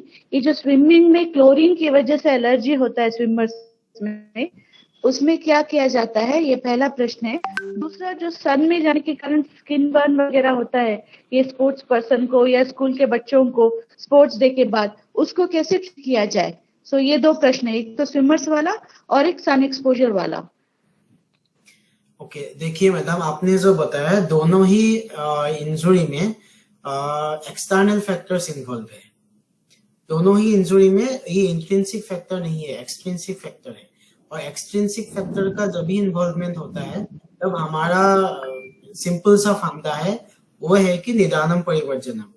इंट्रिंसिक फैक्टर्स में हम निदान परिवर्जन नहीं कर सकते, पर एक्सट्रिंसिक फैक्टर जब भी इन्वॉल्वमेंट होता है, एक पहले केस में आपका हुआ क्लोरीन मिक्स्ड वाटर, दूसरे केस में हुआ आपका सन एक्सपोजर। तो इसमें पहले तो आपको निदान परिवर्जन करना पड़ेगा, पर हाँ, निदान परिवर्जन तो अपने हिसाब से करेंगे, पर एज ए ब्रॉड टर्म नहीं कर सकते। पर इसके लिए अगर सन एक्सपोजर से हो रहा है तो उनको सनस्क्रीन लगाना चाहिए, और अगर क्लोरीन से हो रहा है तो उसके लिए मतलब क्लोरीन रिलेटेड कॉन्टैक्ट डर्माटाइटिस हो रहा है उनको। तो कॉन्टैक्ट डर्माटाइटिस के जो ट्रीटमेंट प्रोसेस है मतलब हरिद्रा खंड से और लेके और भी सारा जो ट्रीटमेंट प्रोसीडियर है उनको मृदु विरेचन कराइए और बाकी सब जो है उसको करना पड़ेगा। बट निदान परिवर्जन तो मस्ट है। विदाउट निदान परिवर्जन हम आगे नहीं बढ़ सकते। उसको रिड्यूस करने के लिए हम बाकी जो हमारा आयुर्वेद ट्रीटमेंट है उसको ले सकते हैं। हाँ सर, लेकिन अगर स्विमर को हम बोले कि आप स्विमिंग मत करो, पानी में मत जाओ, तो हो नहीं सकता ना। तो ऐसा कुछ तेल है, मैं तो एलादी तैलम या एलादी केरा तैलम लगाकर स्विमिंग के पहले जाने को बोलती हूँ, पर फिर भी उतना नहीं होता है। मैडम तो आप हिसाब से कुछ और तेल वगैरह। मैडम और एक कुछ ना, और जब हम एथलेट्स के ऊपर जाते हैं तो एक स्पेसिफिक पॉपुलेशन हो जाते हैं, तो उनको सब चीज हम नहीं दे सकते। अगर लगभग एक ही स्विमिंग पूल में 10 स्विमर्स हम खेल रहे हैं तो उनको एक को हम अगर एलादी तेल लगाने के लिए बोल रहे हैं तो बाकी लोगों को एलादी तेल से प्रॉब्लम हो सकता है। एक बार एलर्जी भी हो सकता है और बाकी प्रॉब्लम भी। और दूसरी बात, वो तेल से पूरा पुल का पानी खराब हो सकता है। खराब भी बोलेंगे, वो तो डिस्कॉन्टामिनेटेड बोलेंगे, आप जो भी बोले। तो हम ब्लाइंडली किसी को क्योंकि ये स्पोर्ट्स जो है ना, ठीक है हम घर में स्विमिंग करें अलग बात है, पर जब हम नेशनल और इंटरनेशनल लेवल पे जब हम करें, आप एलादी तेल लगा के स्विम नहीं कर सकते। तो इसमें हम ये पॉइंट में भी रख लिया कि कैसे हम कर सकते हैं। मैक्सिमम जो न्यूट्रल थिंग्स है, मॉइस्चराइजर्स आप लगा सकते हैं। मॉइस्चराइजर्स को आप आयुर्वेद में लेंगे तो सिया बटर और कोकोनट ऑयल ये सब हम लगा सकते हैं, पर एलादी तेल लगा सकते हैं लेकिन नहीं लगा सकते। जो स्पोर्ट्स अथॉरिटी ऑफ इंडिया है उसका गाइडलाइन पे भी हमें थोड़ा सा देखना पड़ेगा। तो ये सब भी थोड़ा सा, जब हम स्पोर्ट्स रिलेटेड जाते हैं उसका कुछ गाइडलाइन होती है, प्रोज एंड कॉन होता है। जैसे कि सपोज बोक्सूर, अश्वगंधा, ये सब स्पोर्ट्स पर्सन को ड्यूरिंग इवेंट नहीं दे सकते क्योंकि उसमें फाइटोस्टेरॉइड रहते हैं। ड्रग टेस्ट में उनका आ भी सकता है, नहीं आ सकता पर कभी कभी आ सकता है, तो आप उसके लिए ब्लेम करेंगे आपको। तो ये थोड़ा सा उनका गाइडलाइंस पे देखना होता है। उस केस में आप इंटरनल मेडिसिन दीजिए, हरिद्रा खंड, केसर कोकुलो, जो भी कॉन्टैक्ट डर्माटाइटिस में जो देते हैं।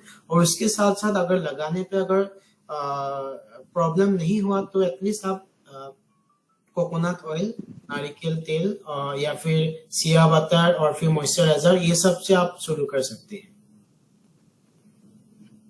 जी डॉक्टर साहब, बहुत बहुत धन्यवाद। डॉक्टर उज्ज्वला, आप अपना ठीक है, मैं तो डॉक्टर को ही बात कर रही थी, तो शायद ऐसे कर सकते हैं कि वो पहले ना डाउट बात करते हैं। डॉक्टर अनीता, आपकी आवाज क्लियर नहीं हो रही है। हाँ मैडम, मैं कह रही थी कि तो फिर शायद स्विमिंग के बाद लगा कर देख सकते हैं। हाँ, ये बात मैम आपने सही कहा। स्विमिंग के बाद या फिर during swimming also coconut oil लगाएंगे तो मुझे नहीं लगता इतना कुछ इश्यू होगा। और कोई भी मॉइस्चराइजर, आयुर्वेदिक मॉइस्चराइजर लगाएंगे एलोवेरा बेस्ड या कोकोनट ऑयल बेस्ड, तो इतना इश्यू नहीं होगा। पर एलादी तेल में बहुत सारे मतलब क्वेश्चन आ भी सकते, या तो नहीं आ सकते पर आने का चांस भी है क्योंकि ये बहुत फॉर्मुलेशन है, बहुत मेडिसिन का ये फॉर्मुलेशन है। तो आप पहले कोकोनट ऑयल या फिर सिया बटर और फिर इससे आप ट्राई करके देखिए। अगर उससे रिलीफ हो रहा है तो आप मेडिकेटेड ऑयल में इतना मत जाइए। Okay, thank you sir, thank you madam, thank you sir. जी बहुत बहुत धन्यवाद डॉक्टर साहब। डॉक्टर उज्ज्वला, आप अपना प्रश्न पूछिए। नमस्ते मैम, आज मैंने लेट ज्वाइन किया, काम में भूल गई थी थोड़ा, सॉरी। तो मुझे पता नहीं क्या टॉपिक हुआ है, सर ने क्या बताया है।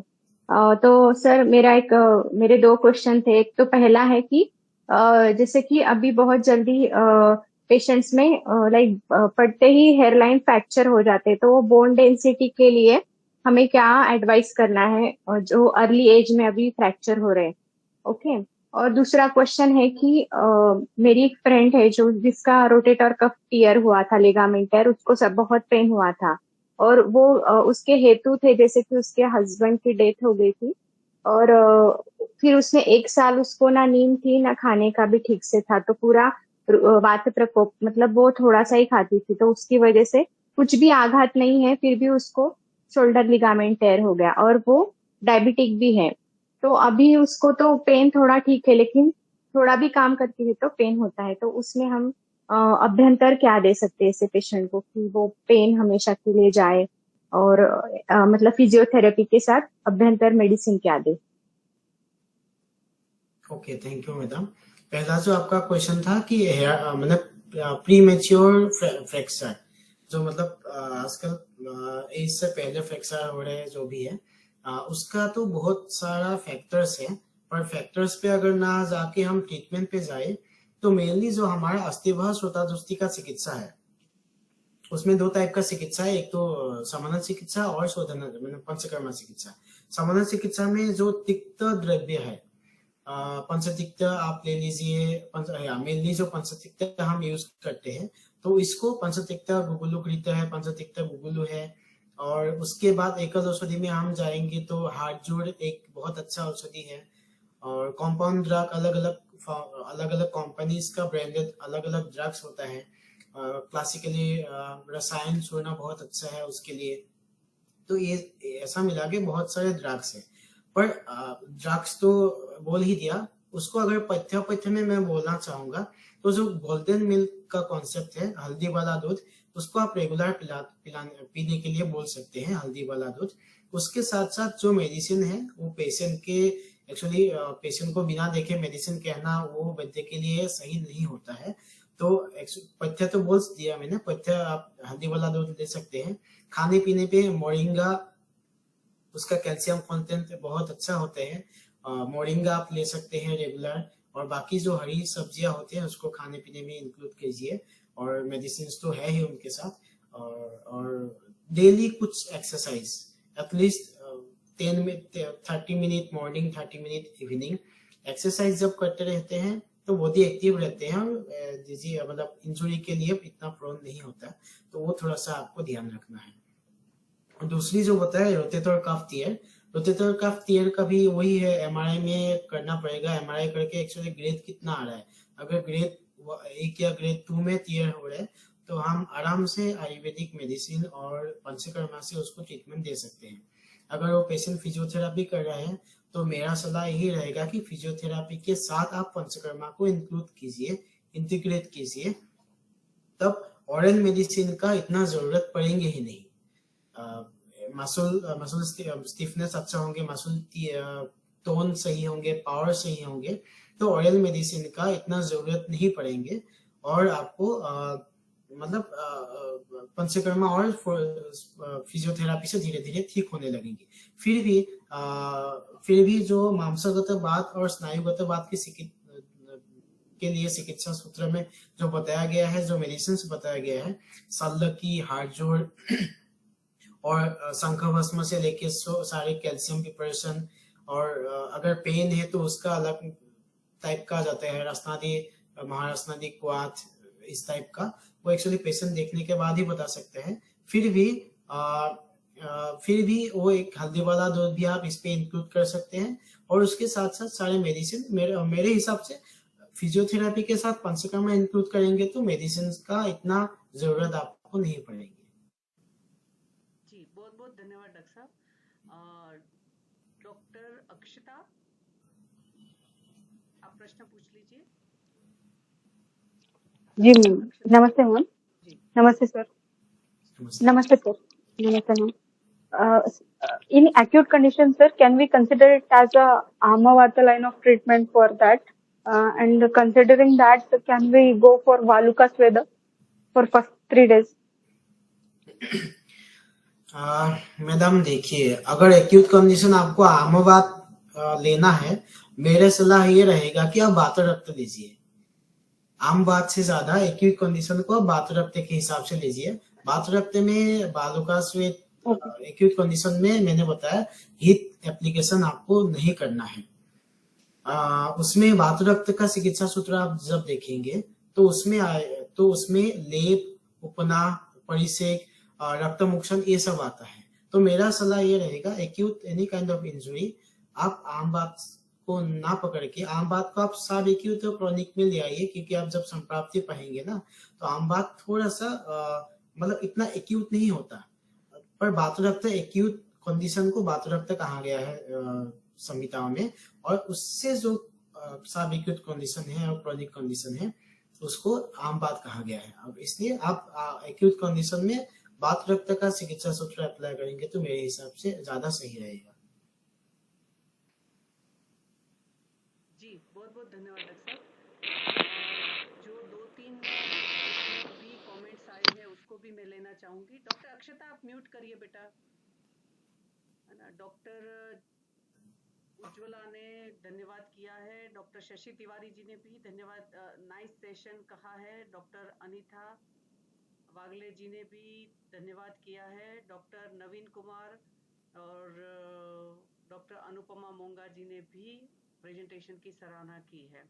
एक डॉक्टर अनीता का एक क्वेश्चन था चैट बॉक्स में, सर इन हल्दी दूध is turmeric boiled with milk और जस्ट रो हल्दी पाउडर एडेड टू हॉट या ल्यूकवार्म मिल्क? जैसे कि जो हल्दी वाला दूध होते हैं, मतलब गोल्डन मिल्क बोलते हैं, मिनिस्ट्री ऑफ आयुष का उसका एक कोरोना के टाइम पे उसका एसओपी भी निकला था।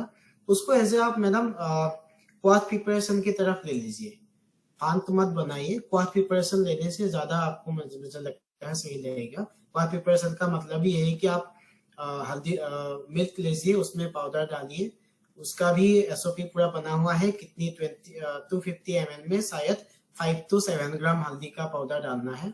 उसके बाद उसको बॉईल कीजिए, बॉईल करके जो रहता है उसको छान के या बिना छान के भी आप पी सकते हैं। तो दिन में 2 बार पी सकते हैं, नॉर्मली एम्प्टी स्टमक में पी सकते हैं। आपको अगर कोई एसिडिटी का प्रॉब्लम नहीं हो उससे, अगर एसिडिटी का प्रॉब्लम हो तो कुछ खाने के एटलीस्ट 15-20 मिनट बाद, मतलब कुछ हल्का खाने के 15-20 मिनट बाद ऐसे आप हल्दी वाला दूध का यूज कर सकते हैं। और आपको ऐसा सही नहीं लगता, मतलब आपको ऐसा कंफर्टेबल नहीं होता, तो ऐसे फान प्रिपरेशन भी आप कर सकते हैं। मतलब गर्म दूध में हल्दी वाला दूध हल्दी का पाउडर रख लिया पूरे रात के लिए, सुबह उसको छान के पी लिया, ये भी कर सकते हैं।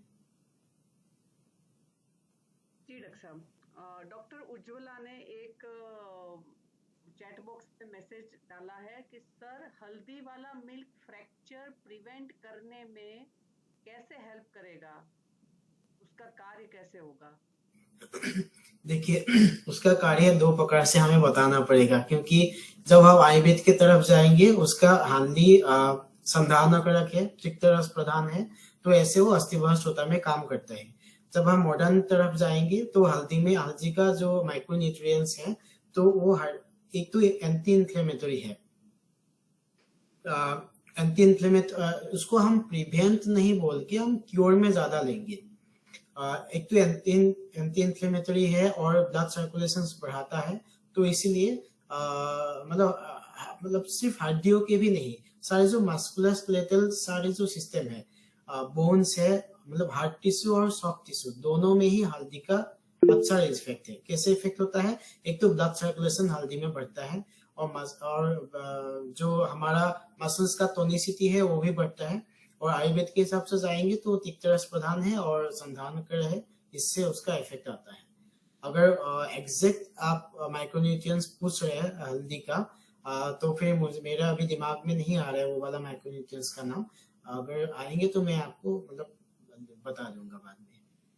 जी बहुत बहुत धन्यवाद डॉक्टर साहब। डॉक्टर अजीत जी ने भी nice presentation, excellent presentation, topic बहुत अच्छा है, इसकी सराहना की है। सभी पार्टिसिपेंट्स का तहे दिल से धन्यवाद। और विश्व आयुर्वेद परिषद की ओके, डॉक्टर उज्ज्वला ने एक मैसेज डाला है, मैम किसी ने क्वेश्चन पूछा था स्विमिंग वाटर एलर्जी का, मैम उसमें लीन दोष का विचार करके चिकित्सा करें, पूछ रहे हैं कि बेटा बता रहे हैं? नहीं बता रहे होंगे। नहीं मैम, मैं बता रही हूँ। वो जो उन्होंने बोला था ना कि स्विमिंग या फिर सन एलर्जी होती है, तो दोष लीन रहते हैं, शरीर में दोष लीन रहते हैं, और उसको जब निदान मिल जाता है, कोई हेतु मिल जाता है, तो फिर वो दोष बाहर आते हैं। तो इसके लिए उनको चिकित्सा लीन दोषों की करनी है, जैसे कि क्या पैटर्न आता है, जैसे दोष किसी को लाल आएगा तो किसी को खुजली होगी, तो उसमें क्या दोष प्रधानता है उसके हिसाब से हमें कुष्ठग्न द्रव्य या फिर रक्त प्रसादन द्रव्य, विरेचन उसके हिसाब से कौन से द्रव्य है वो वमन करना है, कुछ वो उसका करना है मैम चिकित्सा, सिर्फ तेल लगाने से नहीं होगा। ओके ओके बेटा, धन्यवाद। Doctor Arshiya, last question. हमने डॉक्टर साहब का ओके मैम। ना 1.25 घंटे ले लिए नहीं मैडम, मैं तो Yes. नहीं हूँ। सर मुझे ये पूछना था कि अगर किसी को जैसे स्पाइन इंजरी होके अगर पैरालिसिस हो जाता है, लाइक वो चल नहीं सकता है दोनों पैरों से, तो उसमें क्या विचार करना चाहिए? एक्चुअली मेरा एक पेशेंट था, उनको स्पाइन इंजरी हुआ था T12 वगैरह के अराउंड, तो मैंने तो उनको बहुत सारे ट्रीटमेंट सजेस्ट किए थे, बट उन्होंने सिर्फ अभ्यंग किया, कटी बस्ती किया और लेप थेरेपी किया, तो उससे उनका जो ये सेंसेशन यूरिनरी और मोशन का सेंसेशन है वो सब आ गया, थोड़ा सा लेग भी वो हिलाने लगे, बट मैं और क्या बेटर कर सकती थी, और या फिर इस पे आपका क्या विचार है, वो आप थोड़ा सा एक्सप्लेन कीजिए प्लीज। मैडम, आप जो बता रहे हैं जो केस स्पाइन इंजरी हुआ था और उसके बाद लेग में आपका मतलब वीकनेस आ गया था, तो ये पैराप्लेजिया का केस आपने बताया, तो उसका स्पाइनल इंजरी के कारण पैराप्लेजिया बहुत कॉमन है। तो उसका एक्चुअली 2 टाइप के पैराप्लेजिया होता है, या एक हमें देखना पड़ेगा, या तो अपर मोटर न्यूरॉन है या फिर लोअर मोटर न्यूरॉन है। आपने जितना बताया कि उनका ब्लैडर बबल में थोड़ा सा प्रॉब्लम आ चुके थे, लेग नहीं हिला रहे थे इतना, तो मुझे लगता है कि लोअर मोटर इंजरी शायद हुए होंगे। तो लोअर मोटर इंजरी का दो ही ट्रीटमेंट प्रोटोकॉल है। एक तो स्थानिक चिकित्सा, जिस स्थान पे प्रॉब्लम हुआ है, आपका T2 या फिर T3, आप कौन सा स्थान बताया, रीजन बताया, उसमें आप चिकित्सा कीजिए, जो भी हमारा वाताव्याधि टाइप का चिकित्सा होते हैं, और उसके साथ साथ आप लेग्स में चिकित्सा कीजिए। पर उसमें जो भी आप अभ्यंग करे, PPS करे, स्वस्तिकशाली करे, वो करते रहिए, पर जो इम्पोर्टेंस है उसमें बस्ती चिकित्सा, जो आपको मतलब मेरे भी जो प्रैक्टिकल एक्सपोजर है उससे भी मैं आपको कहना चाहूंगा, उसमें लोकल एप्लीकेशन आप करते रहिए, लोकल थेरापीज मतलब बाह्य चिकित्सा, कपिंग भी कर सकते हैं, निडिलिंग मतलब विद्याकर्मा भी कर सकते हैं, सारा कुछ कीजिए, सारा कुछ ट्राई कीजिए, पर उसमें बस्ती चिकित्सा आप जरूर ट्राई कीजिएगा डे 1 से। बस्ती चिकित्सा का एक बहुत इंपॉर्टेंस होगा, पर इसमें एक दिक्कत होता है, अगर बावल का कंट्रोल नहीं होते तो बस्ती हम नहीं दे सकते। हाँ, यस सर, वही था कि उसका बावल कंट्रोल नहीं था उस वक्त, से मैं नहीं दे पाई। में प्रॉब्लम होता है, तो सॉरी, उस केस में पहले हमें गुदा पिच्चू से स्टार्ट करना है। उस केस में गुदा पिच्चू से स्टार्ट करना है, उसके बाद मात्रा बस्ती की तरफ जाना है। अगर मात्रा बस्ती रिटेंशन कर पा रहे तो धीरे धीरे हम राजापन बस्ती या उसके तरफ हम सिद्धा बस्ती की तरफ जा सकते हैं। तो यही ये है। पर मैडम, एक तो है पैराप्लेजिया, दूसरा चीज है पैरालिसिस मतलब hemiplegia. Hemiplegia upper motor neuron होता है तो उसका रिकवरी बहुत अच्छा है, आयुर्वेद में भी अच्छा रिजल्ट मिलते हैं। पर लोअर मोटर न्यूरॉन और पैराप्लेजिया में थोड़ा सा हमें बहुत दिन तक ट्रीटमेंट देना पड़ता है, पेशेंट को भी थोड़ा सा टाइम चाहिए, मिनिमम 3 महीने 4 महीने भी लग सकता है।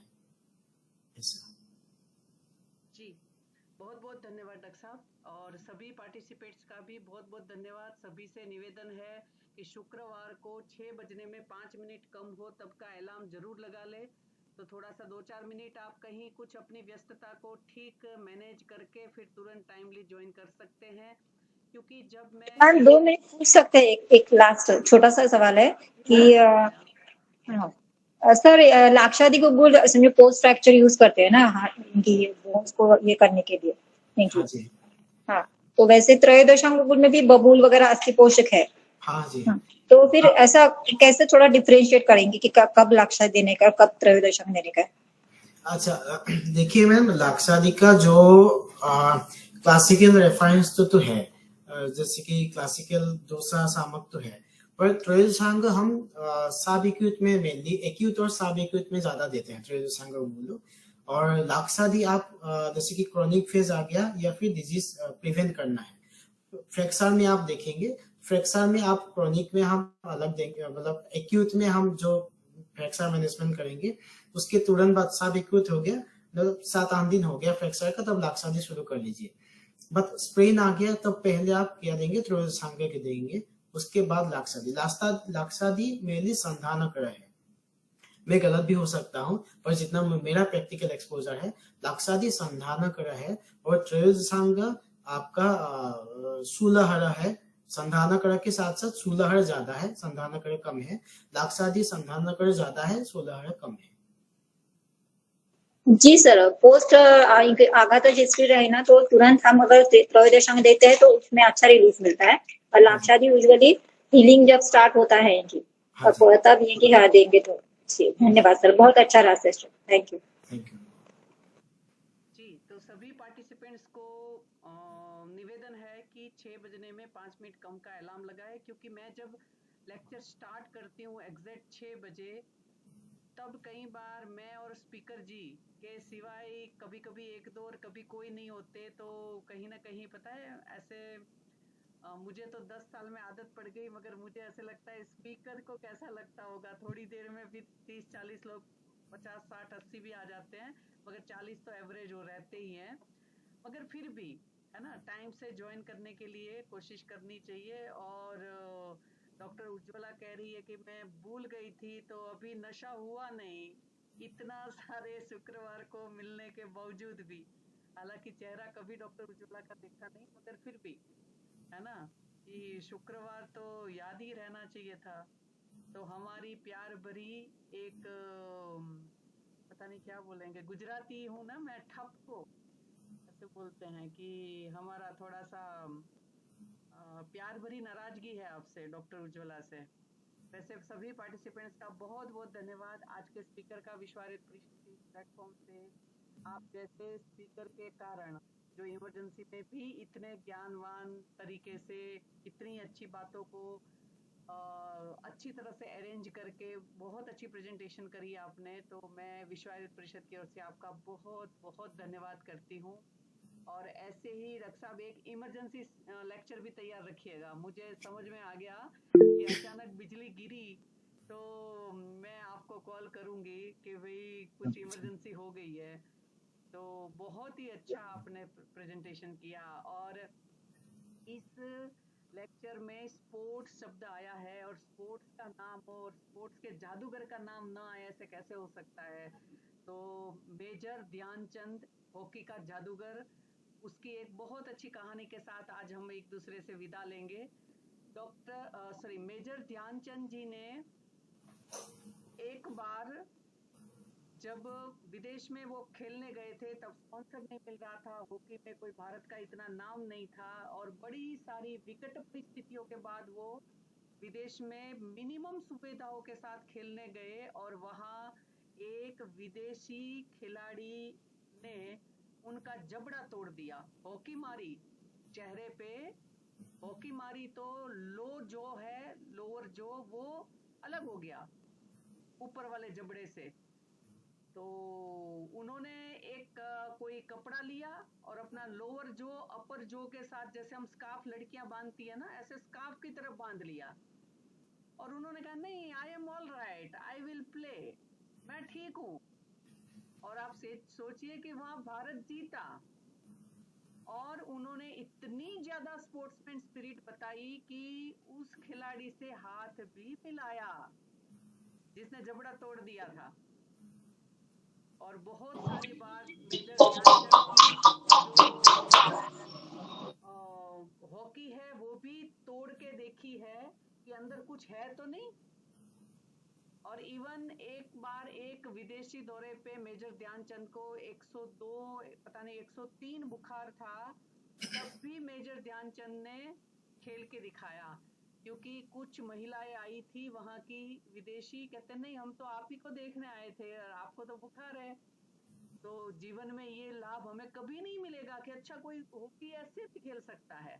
और इवन उन्होंने अपने जीवन में जो लाठी होती है अपने भारत में है ना, सीधा होता है डंडा, हॉकी की तरह आगे मुड़ा हुआ नहीं होता, उससे भी खेल के बता दिया था हॉकी जैसा ही। यानी मुझे लगता है कि ऐसे स्पोर्ट्समैन को, जिसके नाम से हम आज भी भारत को बहुत सारी सराहना मिलती है, तो वो प्रैक्टिस थी जो वो चांद की रोशनी में भी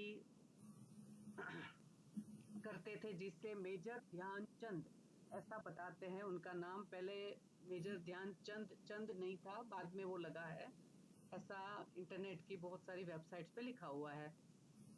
तो मुझे लगता है स्पोर्ट्स की इंजरी में अगर एक संकल्प नाम की चीज जुड़ जाए और साथ में आयुर्वेद जुड़ जाए, जैसे डॉक्टर साहब ने कहा भी कि कहीं ना कहीं हम फिजियोथेरापी के साथ आयुर्वेद को भी साथ में लेकर चले, तो मुझे लगता है कि बहुत ही बढ़िया आयुर्वेद के दिन आ सकते हैं। फिर से डॉक्टर मानव, आपका बहुत बहुत हार्दिक धन्यवाद। आप हमारे निवेदन पर यहाँ आए और आपने अपना अथाह ज्ञान के समुद्र में अवगाहन बहुत अच्छी तरह से करवाया, और आगे भी इन दृष्टिकोण से हम बहुत अच्छा कर पाएंगे। बहुत सारे धन्यवाद के साथ सभी पार्टिसिपेंट्स का धन्यवाद। सबसे लास्ट में मैं शांति मंत्र लूंगी, आप सभी म्यूट रखकर ही दोहराएंगे। ओम सर्वे भवन्तु सुखिनः, सर्वे सन्तु निरामया, सर्वे भद्राणि पश्यन्तु, मा कश्चित् दुःखभाग् भवेत्। ओम शांति शांति शांति। नमो नमः। विश्व मंगल की कामना के साथ आप सभी अपनी अपनी जिम्मेदारी आयुर्वेद के प्रति निभाते रहेंगे। नमो नमः। बहुत बहुत धन्यवाद। डॉक्टर मानव, धन्यवाद। Thank you.